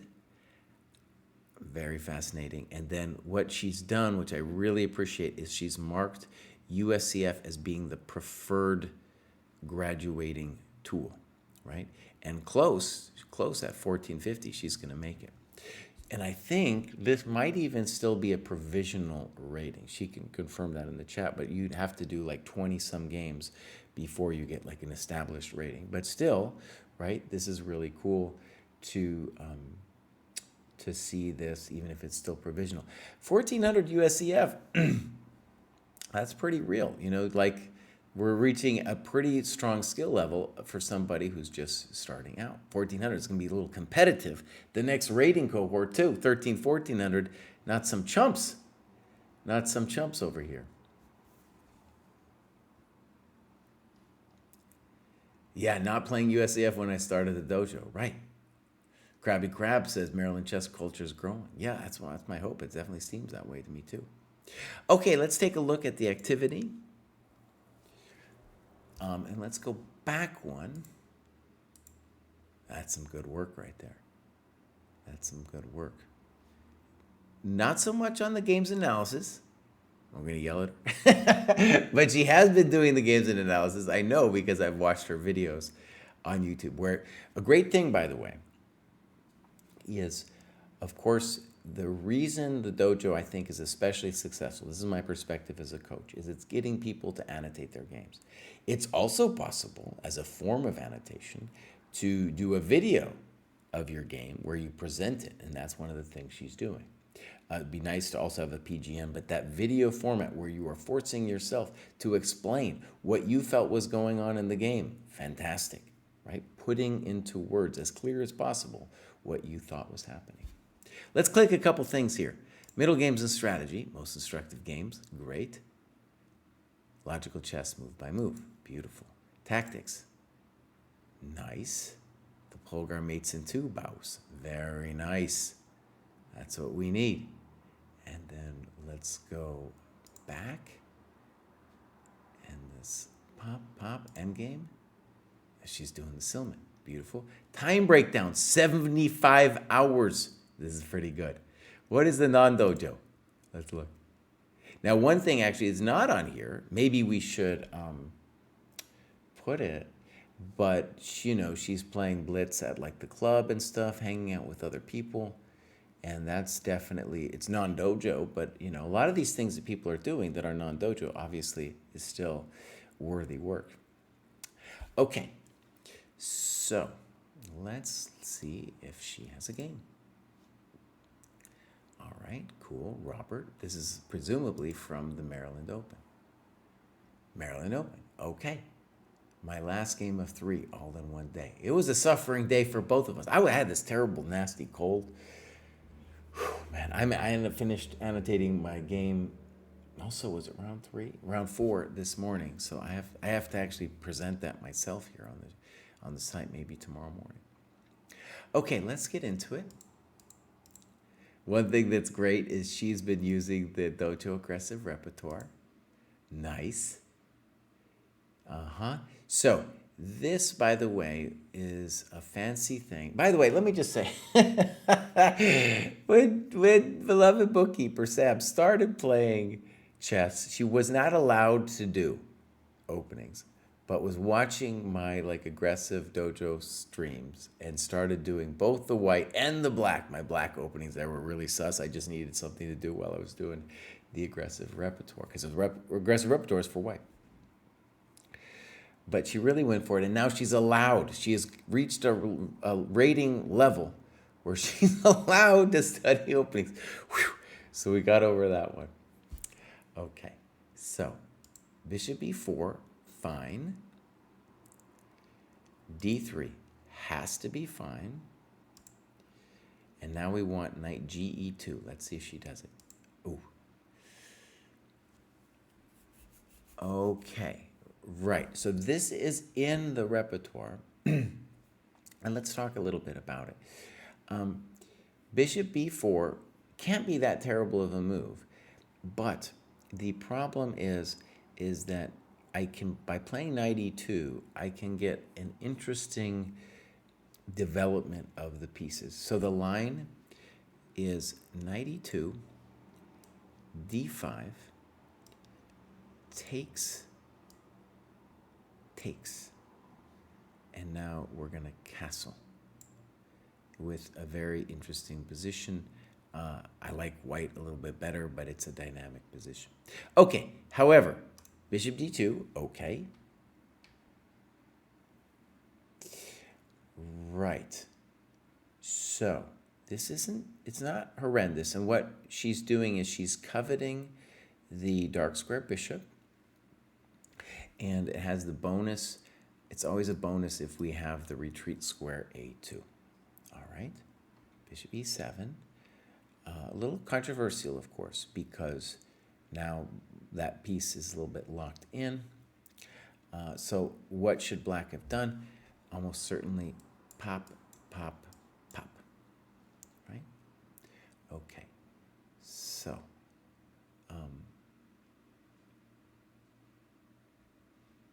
let's look bishop e7. And now the very bold f4. Now, one pattern of development in a position like this that's also interesting would be knight e2. But I believe in your f4 now because, well, now the dark square bishop isn't there to kind of harass us here, and we are in control of this square. So this looks good. And this is bold, dude. She's like, I'll take that pawn later, boss. I'll take that thing later. Whew, man, okay. d6, snip, beautiful. And a6 is definitely too slow. Okay, so this is a great practice position now for white because we have achieved the center and beautiful development of the pieces. And then at this level where she's playing a 1400, they are going to give away time. What do? a6 makes no sense, but this is typical for this level. I'm hoping she castled short. Good. Bishop g4. No, it doesn't do that much. Now, h3. Good. And now bishop e3. Didn't think for long enough. I was worried about knight d4. I totally missed black's follow-up move now. Now, why am I going to yell at you, Sam, about bishop e3? It has nothing to do with missing some follow-up. It's because you're not developing, right? What do you need to do? You need to play queen d2. Yeah, you got a clear advantage. Okay, so now bishop e3, and let's read the notes to knight e5. I was distraught when I saw this move. I would be forced to either go down the exchange or open up my g file and hope my king would be safe. Both were bleak. Okay. Wait, bishop b4 is in the repertoire. I know what you're saying though, is that it's in a slightly, when it's the way it's presented is a slightly different move order. Because, so here we can go knight c3 or bishop c4, but where bishop c4 is part of the repertoire is this position. And that's where it would transpose to, right? And the reason it's not there is mildly my fault, is there's two different repertoires that I say that you can do, right? One is this one, and one is, one is this one that you do, and one is this one. So by playing knight c3 first, you let black they can transpose into that other line by playing bishop b4. Okay, so, however, you're doing great here, and you're going to get a lot of chump moves like a6. All right, so I don't like bishop e3, but I want to stress your position is so good that I don't believe knight e5 is going to solve black's problems. So first of all, you made the correct decision and you didn't freak out and you just played bishop b3. And the thing to see about it that's noteworthy is you were clearly terrified of the structure after knight f3, gf3, but in fact, the pawn on f3 is pretty good, you know. Is it maybe psychologically uncomfortable with the king over there? Sure, but you're doing fine, and the center control is just massive, right? So I don't think, I mean, I think, again, bishop e3, the problem was you weren't developing, but this position, you're still doing great. And you correctly saw that knight e5 is a great move. Now, however, though, let's think about this. Is it really plus minus? No, right? This is interesting analysis here. So, like, I understand that white is better, but why are we saying that white is winning, right? Okay. But you're absolutely right that knight e5 at the bare minimum is something that we should consider. Like I said, I believe in your position here though too. I think you're doing great. I don't think knight f3 is such a thing.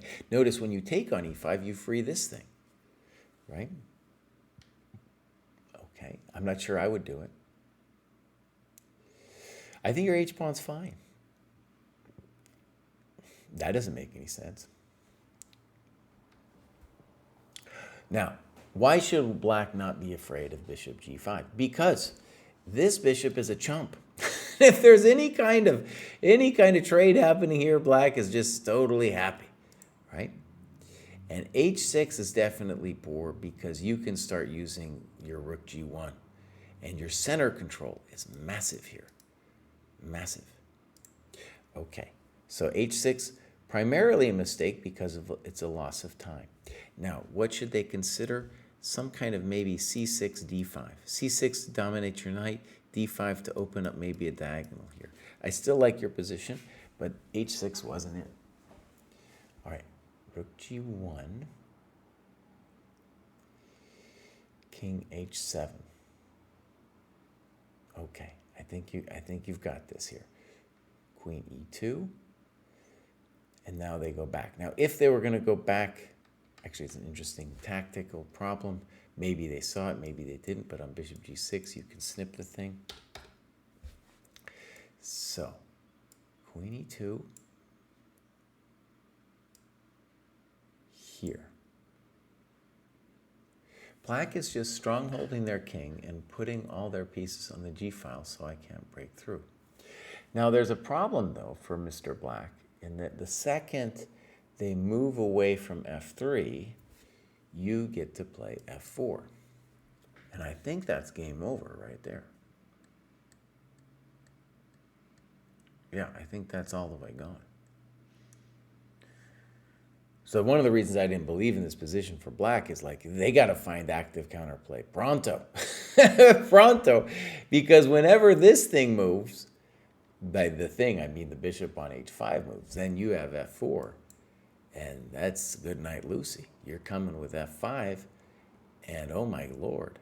The force count is overwhelming. The black queen is kept from her man. You are going to develop both of your rooks onto this square. This bishop will be looking at this one. This one's here. This one's here. Yeah.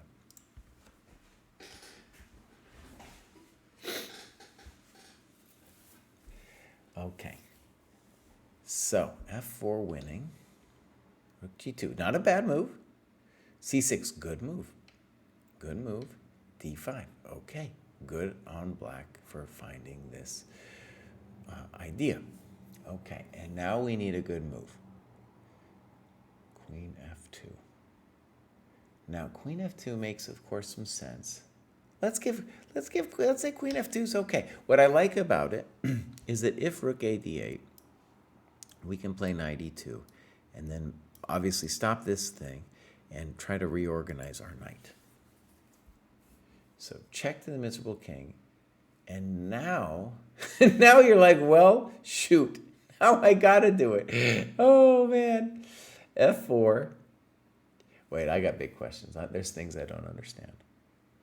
Now, first of all, I said queen F2 was a good move. I'm starting to have my own doubts about my own business here. Because couldn't black just take this thing? And aren't we in big trouble after that? Aren't we kind of toast? We're gone, right?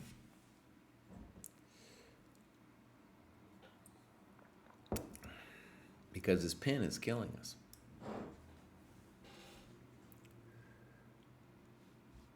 So let's go back a second and just look at how the downhill happened.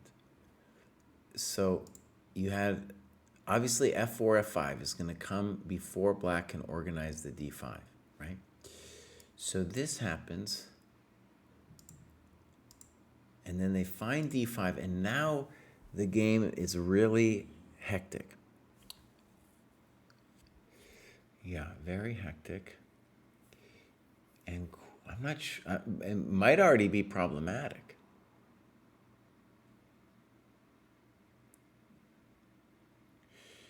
Maybe, and if we play E5, we have to shed a tear because we really didn't want to have the friction lost with our bishop. So already here, black went from lost to in the game. And like I said, here's the big moment for you to figure out if there's something you can do. It's not immediately obvious to me. Okay, so black blows it. Now you get to play E5.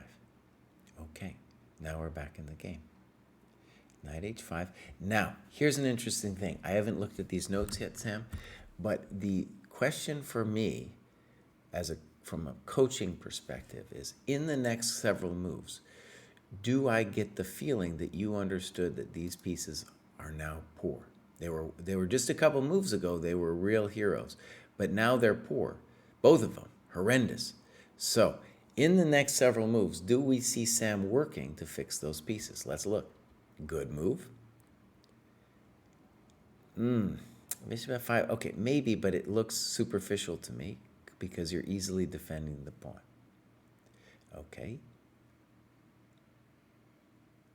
Okay. Now, we got a couple interesting tries. That's got to be at least one of them. Interesting move. Okay. Opponent offered a draw and I declined. That's what I like to see. All right. Good job. Now, one thing too, we've talked about it throughout the show. It would be helpful for everybody if you put in some of the times here. I'm sure you were probably thinking a while here and it wasn't easy. And you took here, and I'm going to say that is not correct, Mundo, because the knight on G7 wants to come into the game. This is a very spicy position, by the way, because your bishop is not participating in the struggle, and black is very close to popping us open with this. So the first thing, takeaway is maybe we're in trouble anyway. That's got to be said. Maybe we're just in trouble anyway. I would prefer to play bishop F2 here. And I want to stress here, we have a real fight on our hands. Maybe a variation could go F6, knight takes, D4. And I'm worried for our soul, but our intention has to be C3 and bishop C2 before he cracks us. And they might just crack us, you know? Maybe even the crude and that would be very crude. That would be very crude. I'm not sure that works, by the way. I'm not sure about that. I'm just throwing that out there, but that's some of the questions that black would be looking at. So the problem with knight F5, I want to stress, is not just that you miss knight H4. It's that you have developed the black piece unnecessarily. d4, pop. Now, one of the interesting things here, opponent offered a draw, I think because he felt bad for me and I accepted. I lost all my advantage and went down to exchange in one move. I think I played way too quickly in this being my third game of the day and I was tired. It showed in my play allowing knight e5 earlier and then knight h4. Thankfully, my opponent offered a draw. Now, one hilarious thing about this is there's an argument that black is still in a little bit of trouble here. Is that true, buddy? I'm not entirely sure. But first of all, let's do a quick tactic. It's important to see that on queen g4, we still do lose the exchange because on hg there's knight f3. Okay? The thing I want us to see is that we still might be able to sack the exchange and claim that we're geniuses, though. So, for example, let's say we play this move, and they take, and we take back. The intention is pretty clear. We want to play c3 and bishop c2. Now, I have full sympathy for taking the draw, because whenever you blunder something, anybody, it's like, oh man, I just want the game to stop. But what I want us to see from just the perspective of playing on is once you see this position, which I think is forced, and you see the intention of playing c3, bishop c2, would you still want the draw? The guy might want to would like to play f6, but cannot in the near future because this pawn is too tender. And once I achieve it, the black rooks, right? He's up the exchange, would like to believe that his rooks are better. Those rooks need to do something in order for us to feel pain. I'm not sure. I'm not sure who I'd rather be here. I think this would be actually a fun position to play for white. And black would definitely need to think to figure their life out here.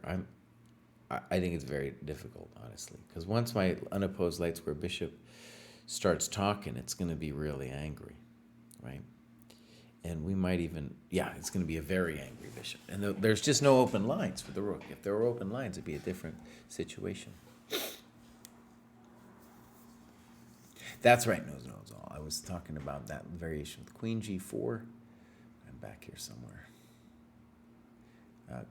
If queen g4, snippo, rook takes, there's knight f3. That's right. Okay, Sam, that was beautiful. And I think, let's go back a second with the scoreboard here.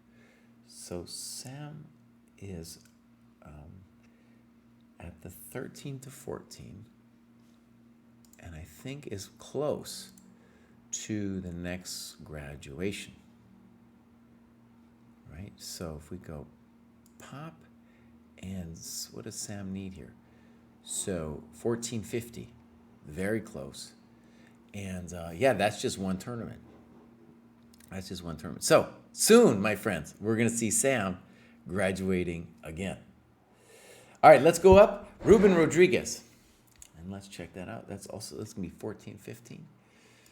No, not that one, buddy. Not that one. Not that one. Come on, buddy. 1415, and we're going to talk about Ruben. Where's Ruben? Bows? Oh, man, I don't know Ruben, buddy. There's Ruben. Maybe the boomer trick doesn't always work. So, something's going on here because, and Ruben might not be in the right cohort because the next graduation here is 1750, and that's more than 200 points. So a lot of people, by the way, have put themselves into the wrong cohort, like an aspirational cohort thing. By the way, I had a question on Discord about this. It was like, Kraai, why do you care? Why do you care if someone puts themselves in an aspirational cohort? First of all, it's about both you and the cohort itself. So it will help you to have a goal that's realistic, right? Where your next graduation is something clearly achievable in the near future. 200 points gained, that's a lot. Second, when you're interacting with people in the cohort, it's important to them too, that you are around the same level. You're going to be discussing books, playing out positions. There's positions where they have to beat somebody in their cohort. And if they're beating up on somebody who's not supposed to be in their cohort, that's obviously not fair to them, right? Okay, Game Storming says this is cool. Yeah, it is, boss. Yeah, it is. We were at Dojo 1.0 for a long time. Now this is Dojo 2.0. It's getting real. Let's look at Ruben's activity. Nothing. Games, nothing. Okay, so I think Ruben's new, and if Ruben's watching, I would say bows. Put yourself in the cohort you should be in. By the way, I think an update we're going to do with the site is previously it was like you could choose your own cohort, and we're going to at least say when you start putting in your rating and your preferred rating, like, boom, this is the cohort you should be in. That's what we're going to say. Okay, now we're going to go Paul Morphy lives in the 16 to 1700 cohort. All right, Paul, where have you gone, boss? Oh, it's a problem here. I can't do my boomer trick when there's too many people because it's down here off the page. So, good. It looks, I'm going to guess, that this is just over the line, if that's the next graduation. ChessCom Rapid, good. And it looks like they're just beginning. They've done some tactics, but not much of anything else. Right, tactics. And there's a beautiful time breakdown. Let's see their guilt. Oh, they've been doing some openings. Okay. Tactics, Puzzle Rush, Puzzle Survival. So one of the things, actually, it's interesting in looking at this is obviously a very new person to the dojo, is kind of typical of people who were online players, right? They're doing tactics, they haven't done any games and analysis, and then hopefully by joining the dojo here, we're going to get them to do some true sweat work, like we saw with Sam annotating the game. So, all right. Here we go, Paul Morphy, and then we have Unleash. Let's go Unleash Baus. This is a competitive cohort here. We got I Am Jamil, Chess Latte, and Chris C. We're going to talk about in just a second. Here's Unleash. I'm going to guess Unleash. Unleash just got there, 76. Unleash is crushing it, dude. All right, let's go look. I have a feeling, right, that this is somebody fairly new to the scoreboard. And like I'm saying, I think a lot of these graduations just in these first months are going to be people who are mistakenly saying they're graduating when in fact they're just entering the scoreboard, right? Yeah, okay, good. So I'm hoping, by the way, that this show, I'm doing an extra long show today. For weeks past, I was like breaking it up into 10. But since we have a lot of these people, I'm able to concentrate, hopefully, on the people who are doing actual graduations. Anyways, what am I saying? I think it will turn into a process of this graduate show where there'll be less, right? I think the only way it would be more if we rapidly, expanded the site so much, right? That we were getting actually, because it's hard to graduate. You're not going to get that many graduates a week, even if you have over 1,000 people actively doing the program. Okay, now we're going to go Chris C. Let's see if Chris C said anything. He's going to be the first one, I think, over here. Wait a second. There's Chris C. Most helpful for me. Game analysis, Polgar mates, book recommendations. Steen's Simple Chess, Silman's Endgame course. I haven't had time to engage in more social elements, for example, sparring, so I can't comment on those. Brilliant. And I think we're going to say what's interesting about that list is that's the kind of approach to the program where basically Chris has done all the things except the sparring, right? Now, eventually, I think Chris will do it, but you can see there's a lot to do if you were maybe shy about doing stuff on Discord or setting up meeting with people, right? It's still a program you can follow for the most part without all of that social interaction. Okay, let's look. Chris C, by the way, really working at it. Chris C is an older dude like myself, really going for it. And I just want to tell a quick story because I think it's hilarious. Chris, hopefully not too much at his expense. I met Chris at the last Senior Open in Illinois, and dude came prepared for war, dude. He came with like duffel bags, dude, to the round, duffel bags of every possible thing you could possibly need at this tournament. And sometimes this is true. Like you go to a tournament hall and it's summertime, and so you have to be careful to like have some clothes on in case it gets kind of cold in the tournament hall, right? And your body temperature would drop because you're not moving, and there might be some air conditioning on. Anyways, dude was like, he had a jacket on, man. Full geared out, man. He had full gear. So it's like that was the level of intensity for Chris going to the tournament, which I really enjoyed. And had some interesting games there. Definitely like had some, he had a 2,000 on the ropes and gave away a draw because he felt sorry for the guy. That was just I'm stealing from Sam in her annotation. Older dude, gotta stay hydrated. Okay, so let's take a look. This will be fascinating. We're gonna go activity. And so Chris just got to this cohort, so we're gonna look here. 54 points, lots of tactics, some non-dojo. Let's see the shame. Let's start with shame. USCF tournaments that are shorter rated, great. Analysis of those games, great, dude, great. And watching Twitch streams, right? And watching Twitch streams. So I'm gonna just click around here for a second. Some good Polgar mates, fantastic. Chess tactics from scratch. Probably just beginning with that book. Good. And then we'll go back, and I want to click on the end game. Capablanca's best end games and Silman end game. Good. Beautiful. And a little bit of opening. Nice. Okay, this is what we're talking about. This is a very good distribution. Okay, now I want to say I have done a couple lessons with Chris, just going over his games, and so I want to say one of the things that's really good about Chris and a lot of people who are really going for the program is they have appreciated the need for good analysis, and dude has really been bringing it. So let's take a look. Probably, I know Chris has a lot more games in the older database, so I have a feeling by the next graduation, Chris will have more games. Let's take a look at this one. Pop. So Chris is black, and here we go.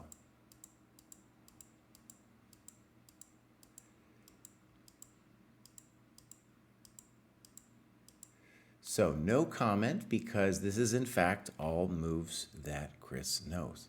So it's pretty involved theory and impressive.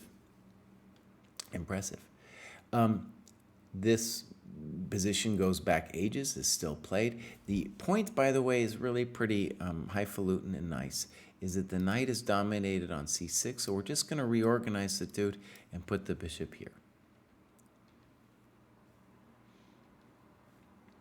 Rook e8, very good. Knight f1, bishop f8. Whew!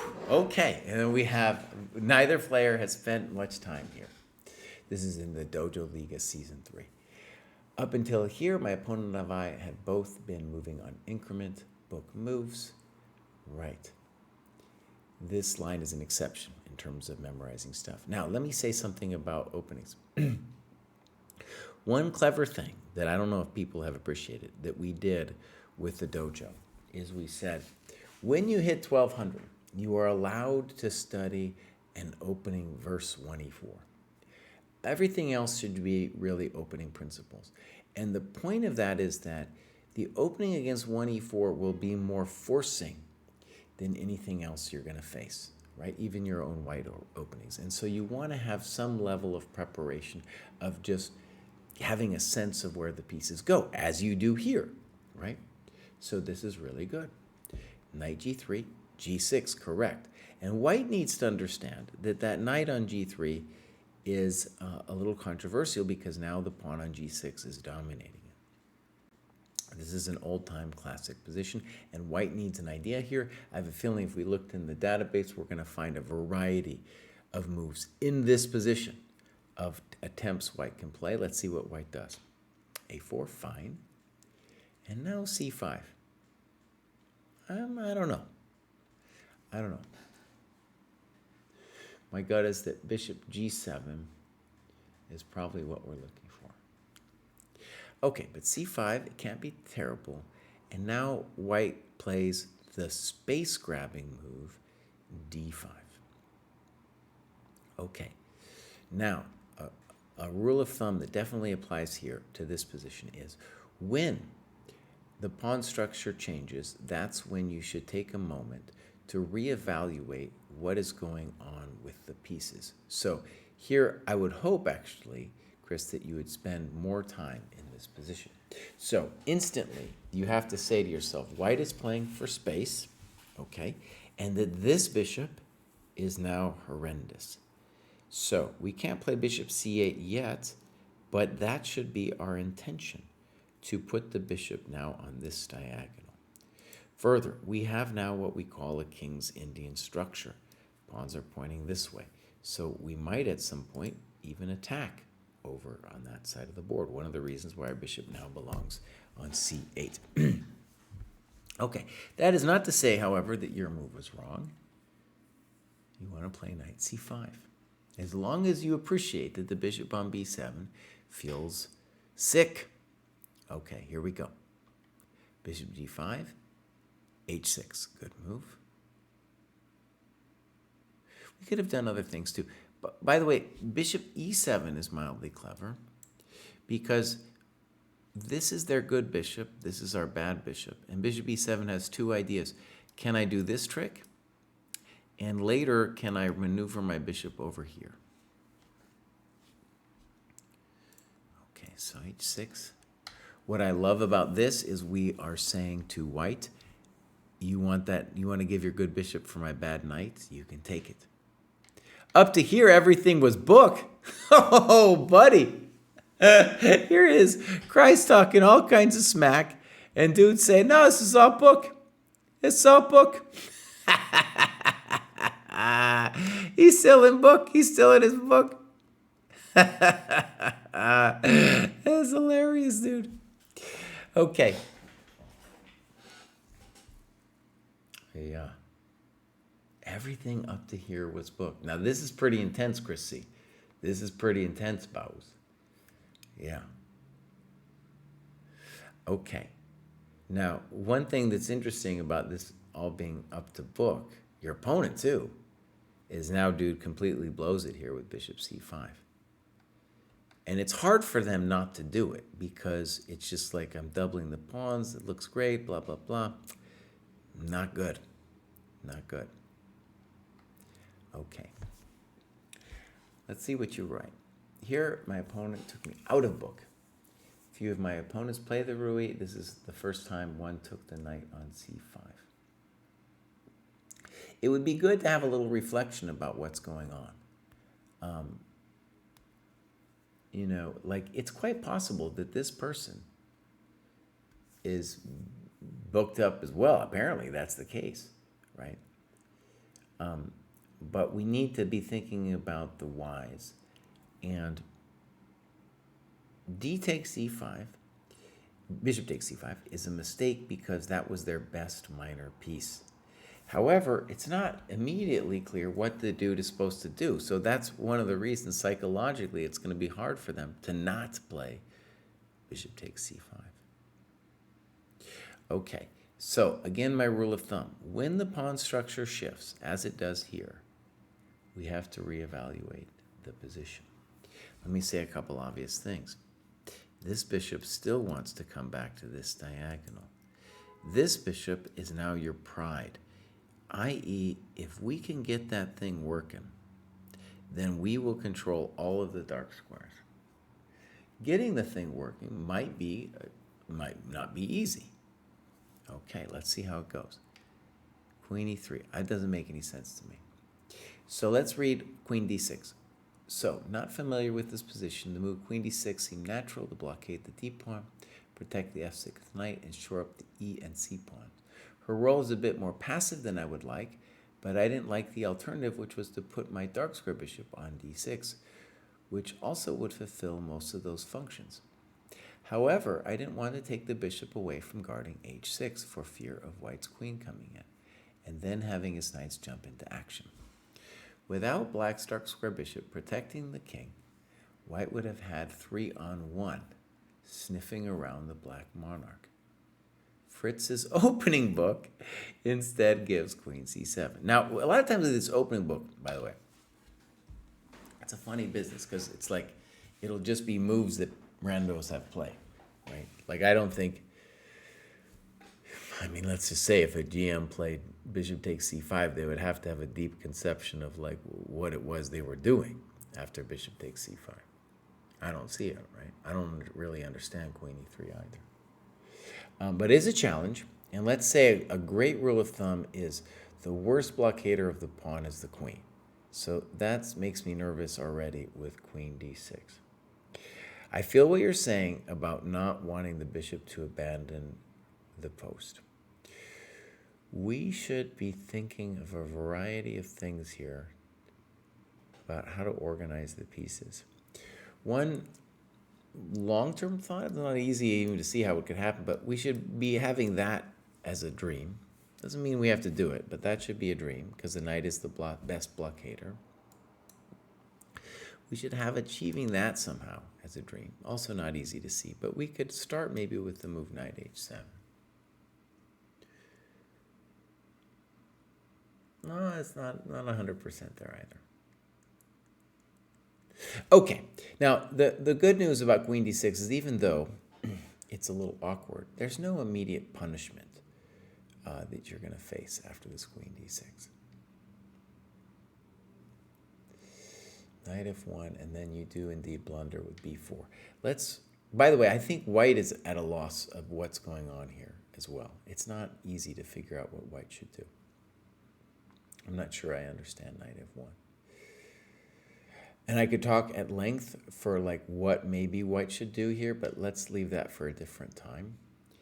And let's read what you wrote about b4. I completely failed to see that white could play either knight to d2, and that I would have no means to defend the c4 pawn, now that the b pawn has moved. Nota bene, the coming moves also show one more reason, retrospectively, why queen c7 was better than queen d6. Since now you're going to get harassed. Okay. Now, more fun little sayings of Jesse. One was the queen is the worst blockader of the pawn. And another one I quite like, actually, is weakened pawns get weaker as they travel up the board. And that's certainly the case here with this b4 move.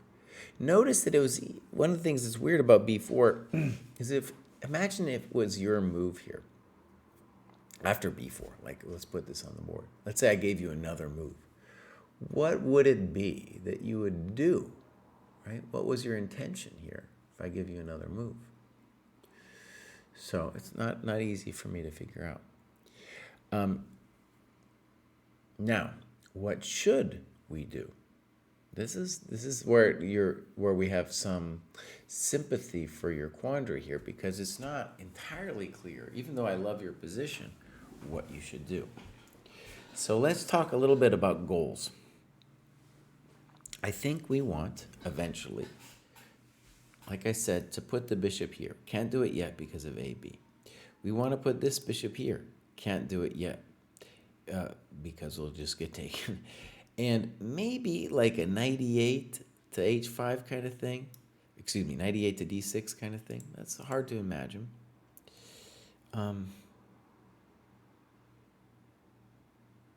But one of the things to stress is I still very much believe in your position long term. White has to prove something here, or eventually your bishops are just going to get out.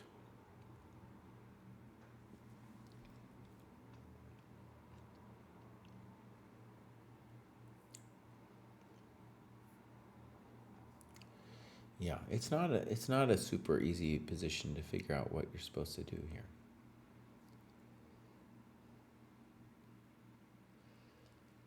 And just by me thinking about it, obviously you can say, it's not easy for me to figure out what you're supposed to do here either.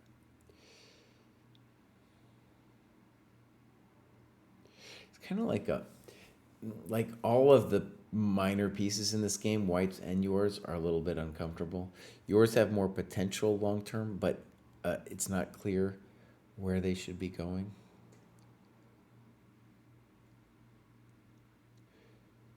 Also, this move knight g3 to f1, I'm not entirely sure where dude is going with that.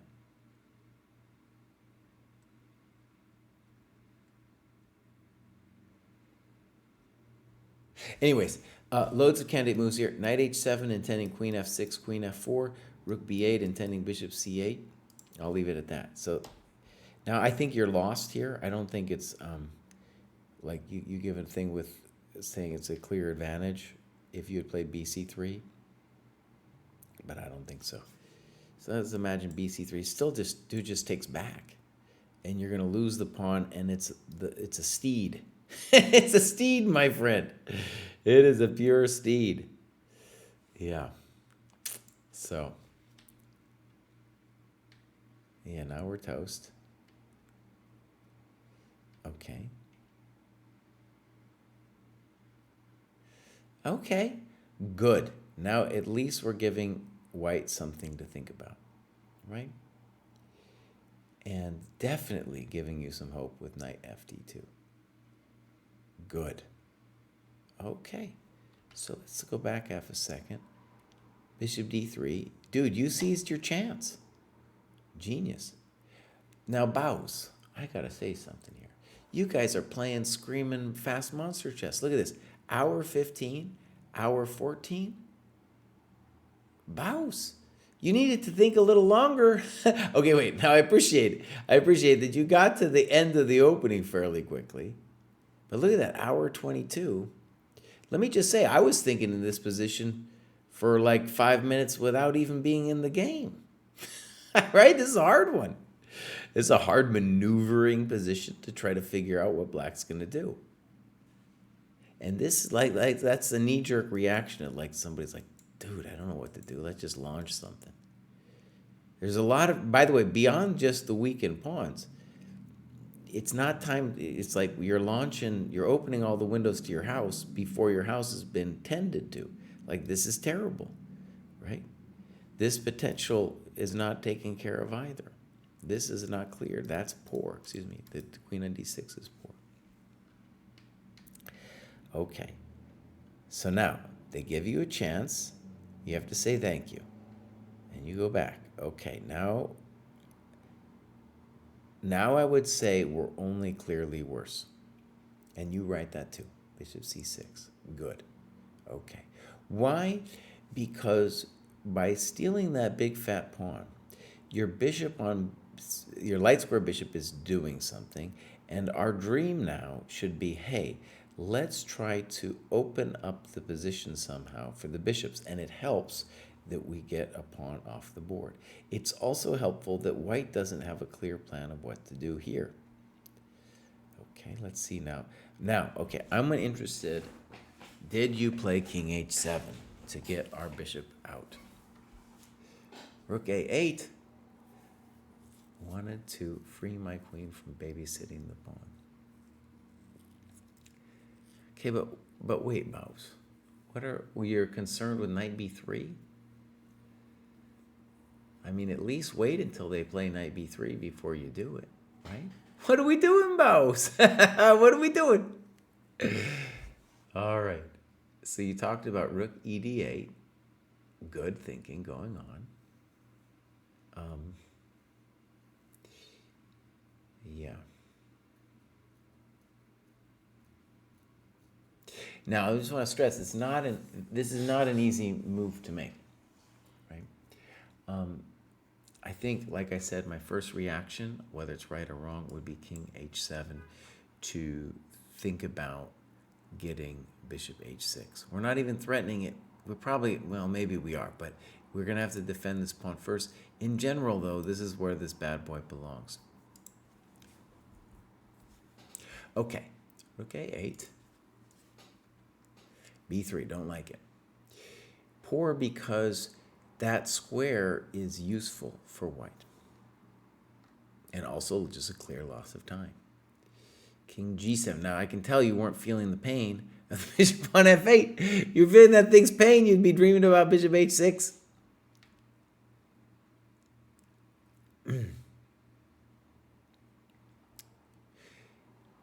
Okay.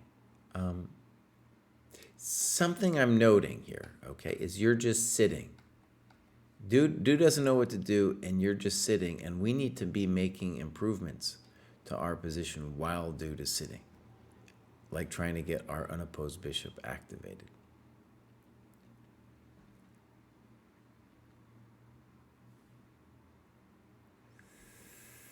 Okay, distract him a little bit. It's true, we can put the thing over there.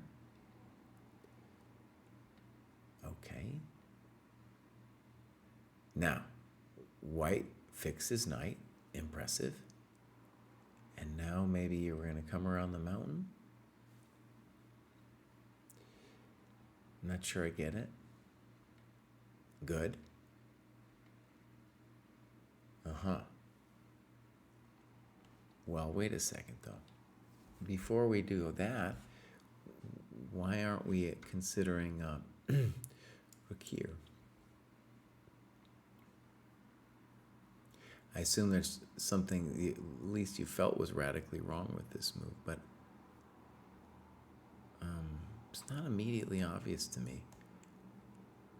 And this is something I want to do. Now, actually, well, no, it's not super simple. Because I'm guessing maybe you're afraid of that, and maybe some kind of knight c4, but this one won't work because we'll eventually win this pawn. And that one is maybe, but I think I'm not sure.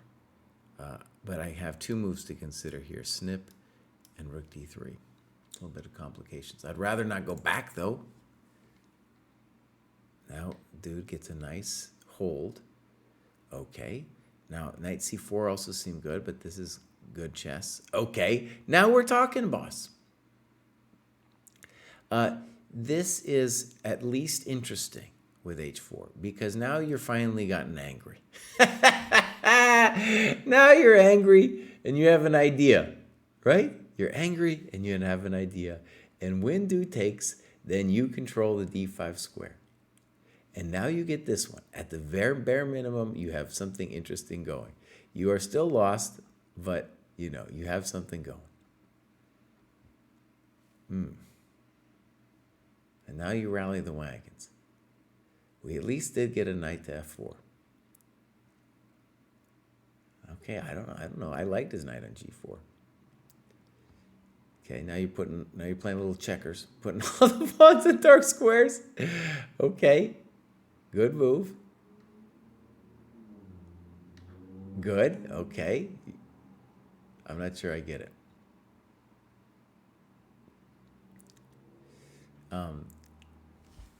Okay.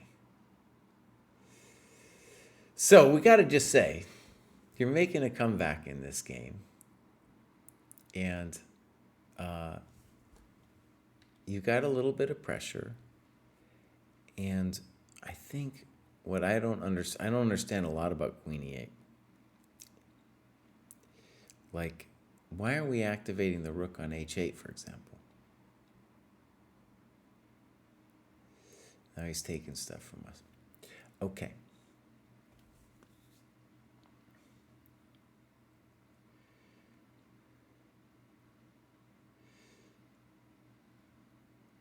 Renga, thank you for subscribing. Sorry, I sometimes don't always look at the chat. Now he's just getting angry. Now you see like the two faces of Chris Kostky. There's two faces, Mouse. He's either going for you or he's holding up the wagons. No, look at this angry dude.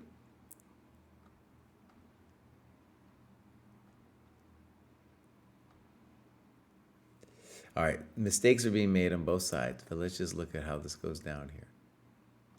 Wow, this is just pure anger here. Oh, Queens. Oh, buddy. Yeah. Whew. Man, oh, man, oh, man. There we go. You guys, I got to take a quick break. I'm coming back, but that was great, Chris. It was good annotations.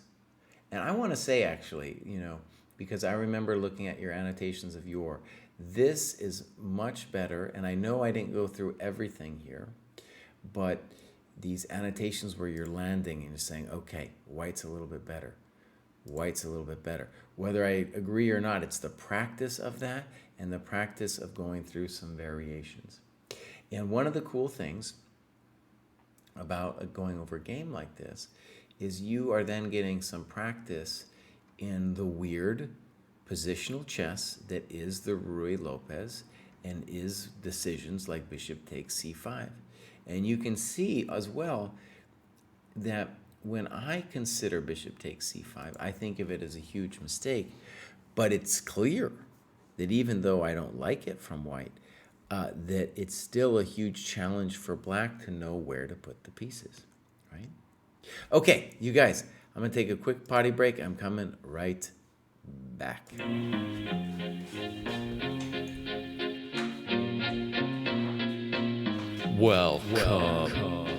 Welcome to the dojo. Check out Joe, he's a Reddit bro, likes to edit posts, and he starts to gloat when he gets the most of votes or likes. Yeah, he's really hyped, really psyched, cause the crowd is really tight and the work is really light. His training plan is the first thing your eyes see, cause he got more follows than my boy Eric Geisy. Opinions on Magnus, Hans, and Karyakin, who cheated who, which engine that he hacking. He got blocked by Short, ignored by Dvorak, but he can't be wrong, he scored a like from Truong. He's got lightning attacks on GM blunders and gaffes, true not over the board, it's only the other chat. Still his 7-year plan ensures the last laugh. Distractions detract from any actual actions. Excuses are useless, he rues his inaction. Awaits satisfaction, the status of Magnus. He bought 50 books and opened up 10. Fools ought to read Psalms, not my system. He's got 30 alt accounts on every site around. Chessable courses keep looking cheaper by the pound. He got 22 databases and 36 engines, 25 chess sets, and a massive clock collection. He bought merch from Gotham, Bra and Naka, but his game history looked like some chess copy pasta. A GM coach that he don't listen to, and if you think it is... Okay, we got two more. We got Josh and the famous Falk. And let's take a look here. We've got a scoreboard. And we're going to go 17-18. And Josh is down here. Poop. And hi, everyone. I watched the Queen's Gambit, and now I'm here. Looking forward to figuring out this game a little better with you all. Trying to annotate my games, but aware it is currently a weakness I need to work on. I've included some games I played prior to starting with the dojo because I hadn't analyzed them before. Beautiful. Now, let's say something obvious. If dude is at 17-18 and just started with the Queen's Gambit, that's epic progress, dude. That is amazing. 244-point gain. Fantastic. And honestly, that's I think it's usually like when they start the dojo.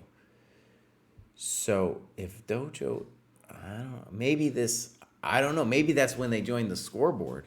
But if they got 244 points in a month, a little less than the month, that's pretty amazing. Okay, so here we go, and we're gonna go look at activity. Lots of endgame. Let's click on the endgame. The Silman algorithm, great. And then this is 16, 17. Oh, we got a lot of work here, my friends. And 113 hours. This is great. This is fantastic. So let's just observe for a moment the beauty of what's going on. Josh did not seriously play chess a couple years ago and is going for it right now. It seems like Josh has gained like 200 points in the last month with the help of the Dojo training program. Oh my word, look at that. 113 hours, fantastic. And this is exactly what the pie chart should look like, right? Oh man, this is real. Okay, so then they're working on it already on the next cohort. Fantastic. Okay, let's check out some games. So this is Josh against Pre-Successful. And this is Dojo Open Classical. Higher rated opponent. Beautiful. Okay, so let's look.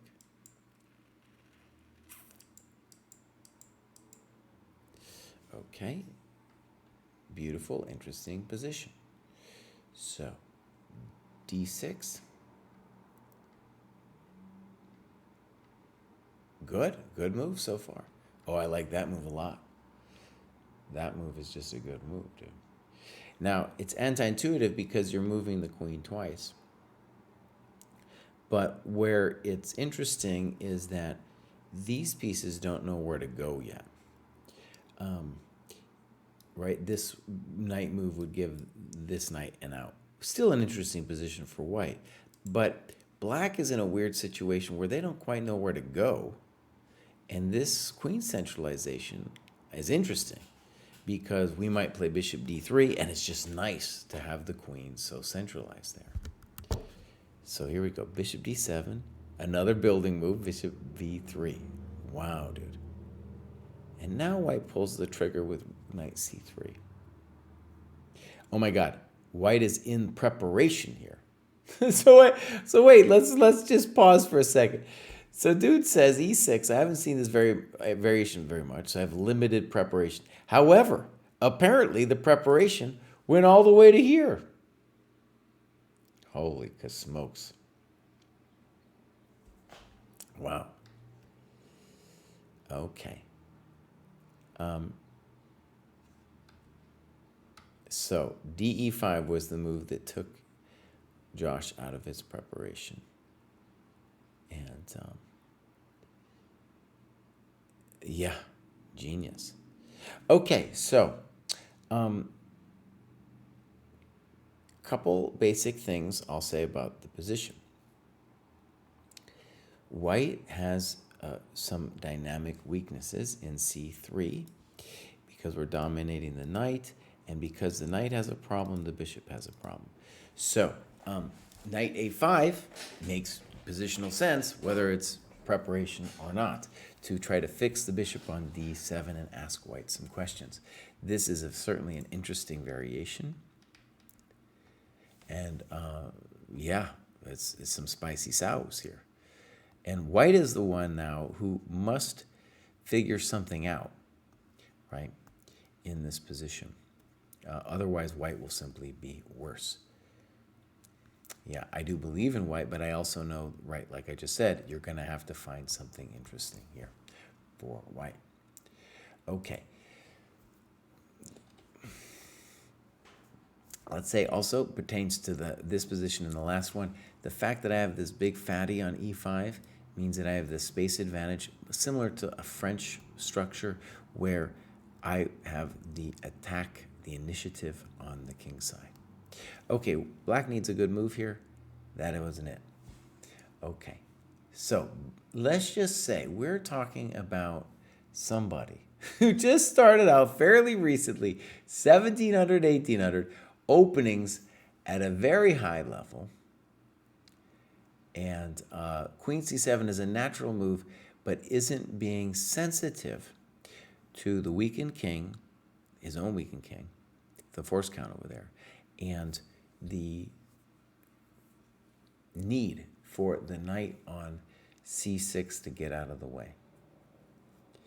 Okay, now bishop c2 is certainly a natural move, but one of the things that'll be interesting about this game is when we play bishop c2, our bishop on c2 really just hits a rock on the g6 square. So it might become difficult for us to do anything against said rock. So this is let's call it an attacking position where we need some good ideas right here. One of them might be to play bishop g5. That's their good bishop. And the intention would be to say that if they take, now we get a good version because we get this thing and this looks very promising. Okay. So, but let's focus on what happened. Again, the thing I want people to be sensitive to is after g6, this piece is now not participating in the attack, and I think we'll later lose a tempo when we get smacked on c3. So, by the way, this is a very high skill level position for white to play. I believe in white a lot here because the force count, but it's a very high skill thing to play. In addition to bishop g5, the move rook e1 can't be ridiculous. Okay, so here we go, bishop c2. Now we need a good move, bishop h6. I'm not certain because I don't know how we're going to develop the attack after rook fd8. Okay, h4, okay. Applying pressure to the king's side, hoping to take advantage of the pawn on g6. And then black immediately blunders. My opponent mentioned afterwards that he had overestimated the strength of a4. Okay, so let me just say, all that work of openings and yada yada, and the only thing I have for Josh is maybe a mild critique of bishop c2, which I'm not 100% confident myself. But then his opponent blunders it away with bishop h4. And then it's just all the way gone. So the interesting question would be knight a5 and or bishop e8. And let me just say that after either move, it's not that easy for white to bust black open here. And eventually the c3 pawn is going to get talked to. The c4 square as well.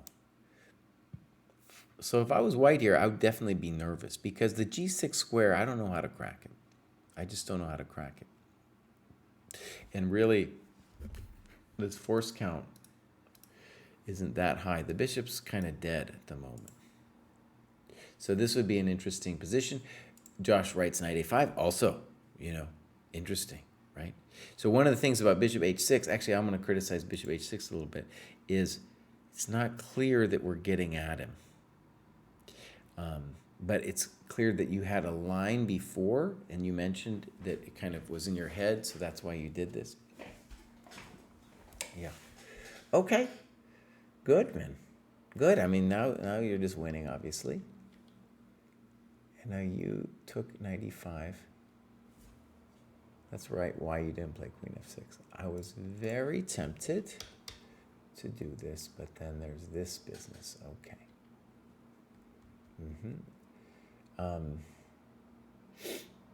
Yeah, also winning, your way might be cleaner.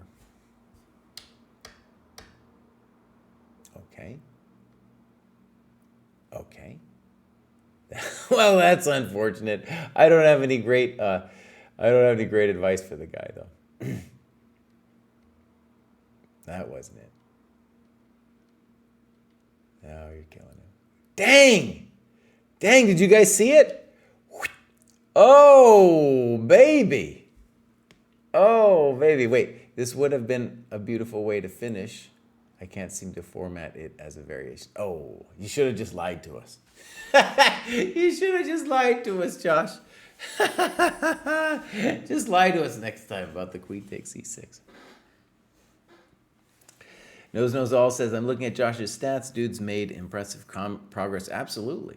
So we had two players today, by the way, with Beloved Bookkeeper and Josh, who both started the Queen's Gambit.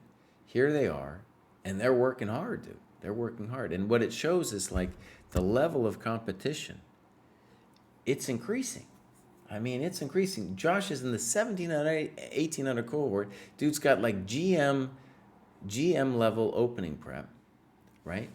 And dude, I'm deep opening prep. Yeah. So I'm excited to see how Josh gets on. I have a feeling we're going to see him on a graduation show fairly soon.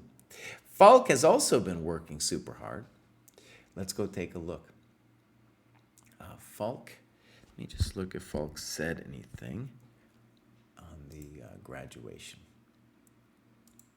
There's Falk. I think most helpful for me was to meet up with other members in the cohort and to discuss books/calculate together. I have also sparred a ton with fellow dojoers over the last year, and it probably contributed a lot too. I also spent too much time on openings. Also, being obsessed with this game certainly helped. I can't help but think about games I played and chess-related things when I go for a walk with a dog and the like. Beautiful. Now, Falk is in Germany. Maybe he's here too. I'd be interested if Falk is like playing in some division of the Bundesliga. You know, I played in the Bundesliga back then. There's top division, number 2 division. Then I think the third one's called the Oberliga, and then it goes down the chain. And so doesn't matter what level you are, you can play in those events, and really good. For an old boomer like me, man, it'd be great for me to do that because, I'm playing in a tournament this weekend. They got me playing at like 6:30 at night for round 1. I'm just like, dude, you do not understand how ageist this tournament is. Whereas those tournaments back in the day I played, man, we would like travel and we would play some cool game. And then if it was in the Bundesliga, we would play one game on Saturday, one game on Sunday, have a chance to hang out with people, talk, analyze with them. Beautiful, beautiful time. Anyways, Falk has that advantage. And now we're going to check out Falk here. Boom. So Falk has got 71 points. The preferred, though, is the Elite Chess Classical, 95, similar. Okay, next graduation, 22, 25. I'm going to guess dude just made it over the hump. That's my guess. And let's go look. So 17, 18. Oh, look at that time breakdown. Oh, it's just a beautiful thing. I have to think about what it is. That's a beautiful thing. Okay. Good, man. And then we got some games and analysis, tactics, opening. Good. Endgame. Great, man. All right. And games and analysis. There we go. I'm losing my voice a little bit here. Let's get into it and look at a game. Thomas Wiefel. Let's go. All right. So Falk is black, I believe.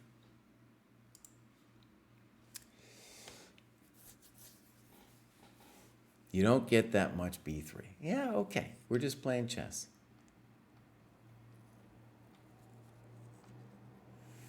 Right, and now we've transposed to an old school variation. Usually white plays G3 here, but E3, it's hard for me to call it a bad move.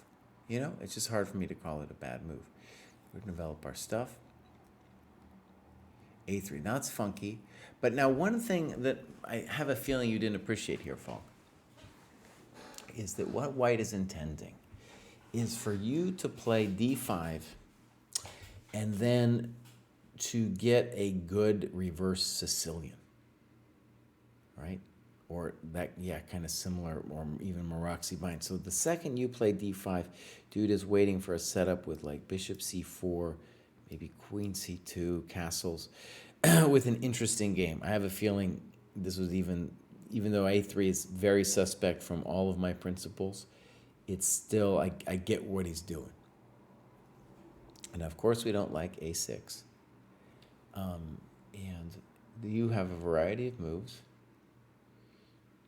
And D5, Nixon says, just play D5. Now, that's interesting. Maybe you did you go over the game with Nixon's?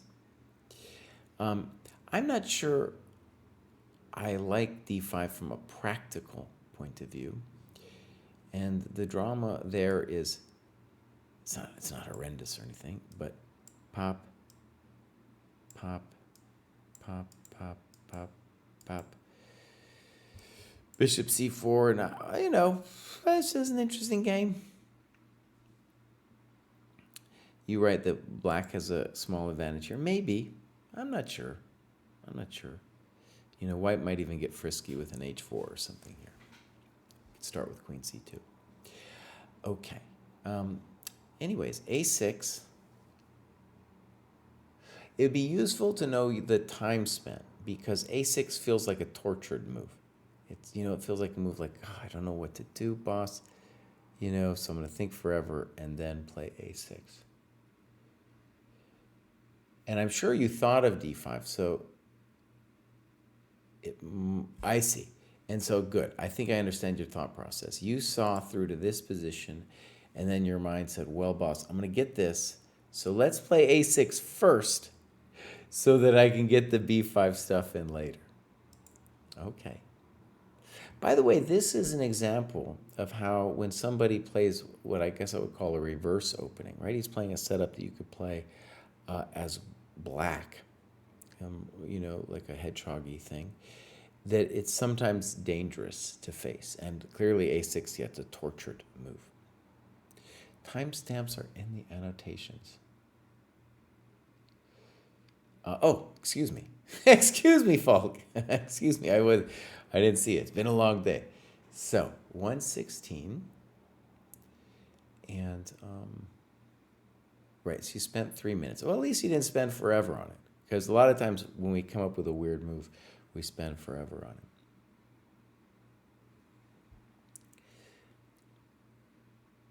I cashed in a channel points and got a 2-minute game review or so. Just added the thoughts in there. That's great, dude. That's great. Okay. Nick Sounds is a great friend of the dojo. All right, so now we get d5. Pop. Natural to me.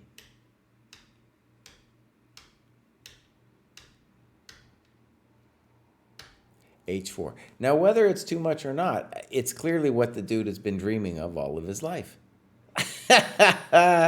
All of their life, this has been the dream. Okay. b5.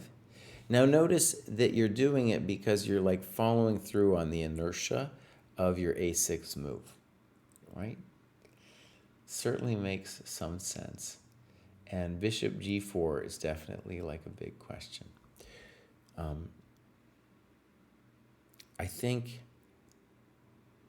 one curious feature of h4 is maybe the correct move for white here, just on a, let's call it on an ideological level, would be to play h5, just to force the opening. Okay, so b5. By the way, if they don't play h4, then their position lacks spirit. So I want to suggest to you that this guy came with like a sense of how to play the position from some, you know, previous situation. And now they need the nuts to play h5.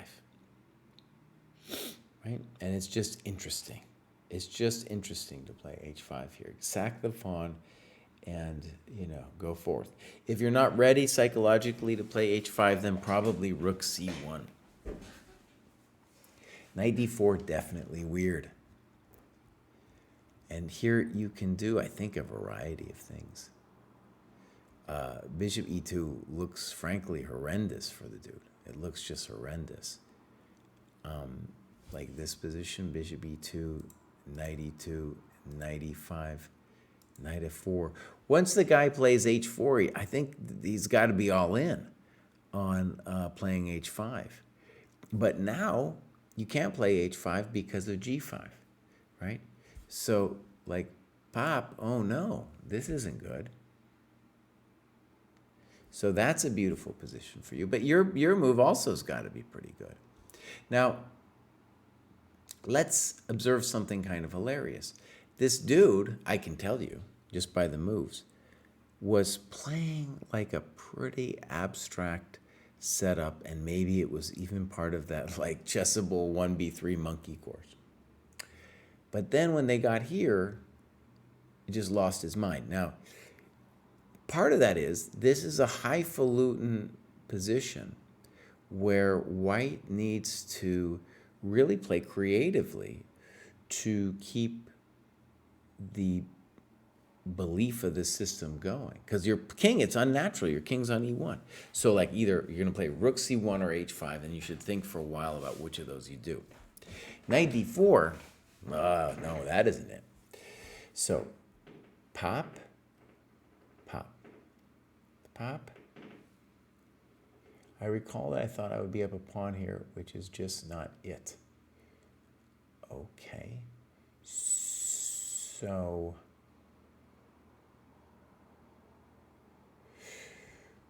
let's talk about it. The alternative, right, is to play knight e5 first. So if I was going to yell at you, I'd say bows. At least give us that as a variation. Because I'm sure you were thinking of knight e5 because you play it next move. Right? It just gives us a lot more freedom. So for example, on knight e5, I'm assuming bishop e2 is white's only move. And then you have the pleasant choice between playing d3 and some move like rook fd8, right? Or just transposing to what you get in the game, which was de. Okay, one important variation is I'm assuming what you were intending was rook d1, knight d3. And then you got him. So that's not going to work. Now you went for it, and let's read what you wrote. I saw this position when I started this whole sequence, starting with cd4. I think this points out another mistake I made. My calculation was very linear, and I did not spread and search for candidate moves. I also did not push for more and rush too much after coming to a conclusion on this position, which I gave as better for black. Okay. So, good, absolutely. And let's look at the time spent for a second. Because basically, when we look at the timestamps, right, you played the next couple moves fairly quickly after de3. And so you correctly recognized, actually on this move, c takes d4, excuse me, you played that quickly. Excuse me, you didn't play quickly, but after that you played quickly, suggesting, right, that this is where you really pause to think. And I'm just going back, and now I'm gonna really yell at you, Bows. I'm gonna really yell at you. Look, it has nothing to do with chess skill. The guy plays knight d4. Okay, and you spent 2 minutes on this move, right? So let's say something obvious. You see a move like knight d4 and you don't believe it. Well, then it's time to really go deep. And I want to stress, I don't know instantly either, because both cd4 and bishop e2 look very promising, right? So I don't know either. I just know that they're both very promising and that you want to spend significant time looking at it. And so your system 2 shut down and said, Bows, I got to make a move. And so if you can recognize that in yourself, right, that you had this rush to judgment, well, then you're halfway there, you know. All the progress is kind of contained in that little nugget. And one of the cool things I want to stress is when you recognize that in yourself, that you moved here too quickly, because your mind is just like, screw it, this has got to be the move. When you recognize that, then you'll see, oh, my opponents are doing the same thing, right? Like this guy, knight d4, Bows. Think about it a little bit, man. Okay. Now, to be fair, they did think about knight d4 10 minutes. And a lot of times you think a long time and he's just losing his mind. And he's like, well, I got to change it up. Old Thomas Wiefel is saying, like, I got to change up this position. Okay. So these variations, by the way, are pretty good. Notice you spent a lot more time in these variations than you did in the game. When really, like, when it's the critical move, and this is the critical moment right here, because dude has created a crisis with knight d4, which gives you a clear choice. Then it's time to do that kind of analysis in your head. So when you yell at yourself a little bit about the candidate moves and such, focus for now. I mean, that might be true, but focus for now on the fact that you didn't spend that much time. Like, for example, did you miss rook d1? That could be the case, right? All right, now dude gets super frisky with king e2. What are you doing, buddy? What are you doing? And then, right, you missed queen g4. Yeah, queen g4 is a very nice move. And king e2 is like super frisky. Like, let me just say the obvious. I'm not sure you can't take the pawn. Now, you're right, queen g4 is much better, but bows. What are we doing? Okay, let's just think about this for a second, though, because this is the position where white does need to try to survive, and it isn't easy. So in terms of objective evaluation,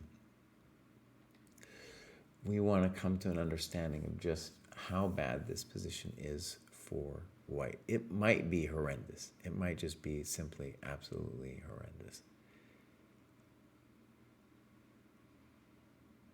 I still want him to play h5.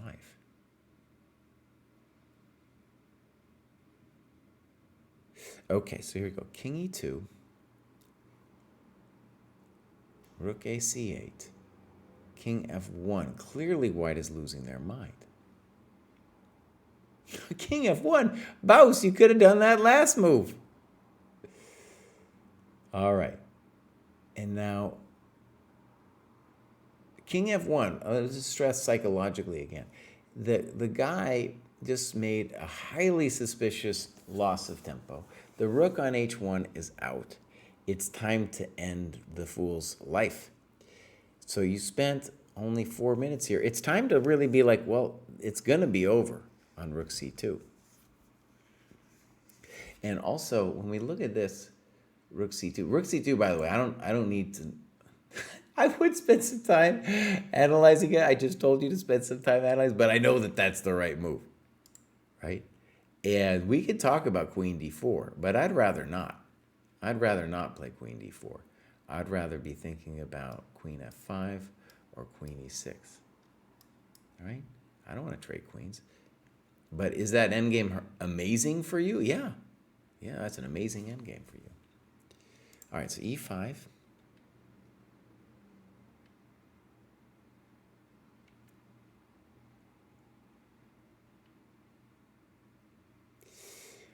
Okay. It's a little highfalutin, but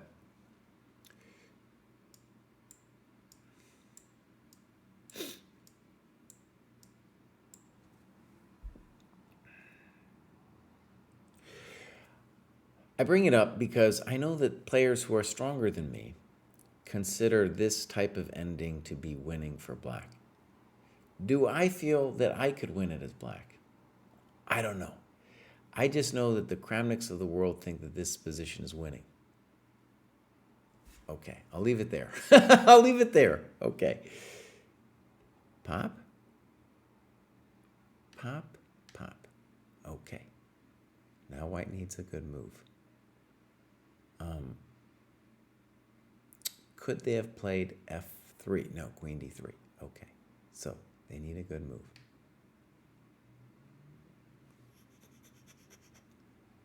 Okay. You are definitely winning this position. Yeah.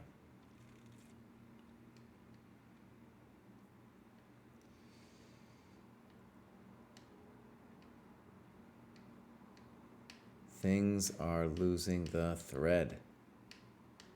Okay, so you lost the thread in this situation. Okay. Now, one of the things that's interesting about missing rook h3, okay, is to say that the reason you want to be ultra sensitive to rook h3 for like the last 10 moves is white's biggest problem has been his king, not his rook, right? So that's why we have to be ultra sensitive to that move. Now these moves feel like you're shuffling. And obviously now the game could go either way. White should not have pinned himself. Now you're winning. That's not going to help. Thank you very much. Let's read the final thoughts. When white wastes a move, there's not necessarily a need to punish it, as white has an extra tempo.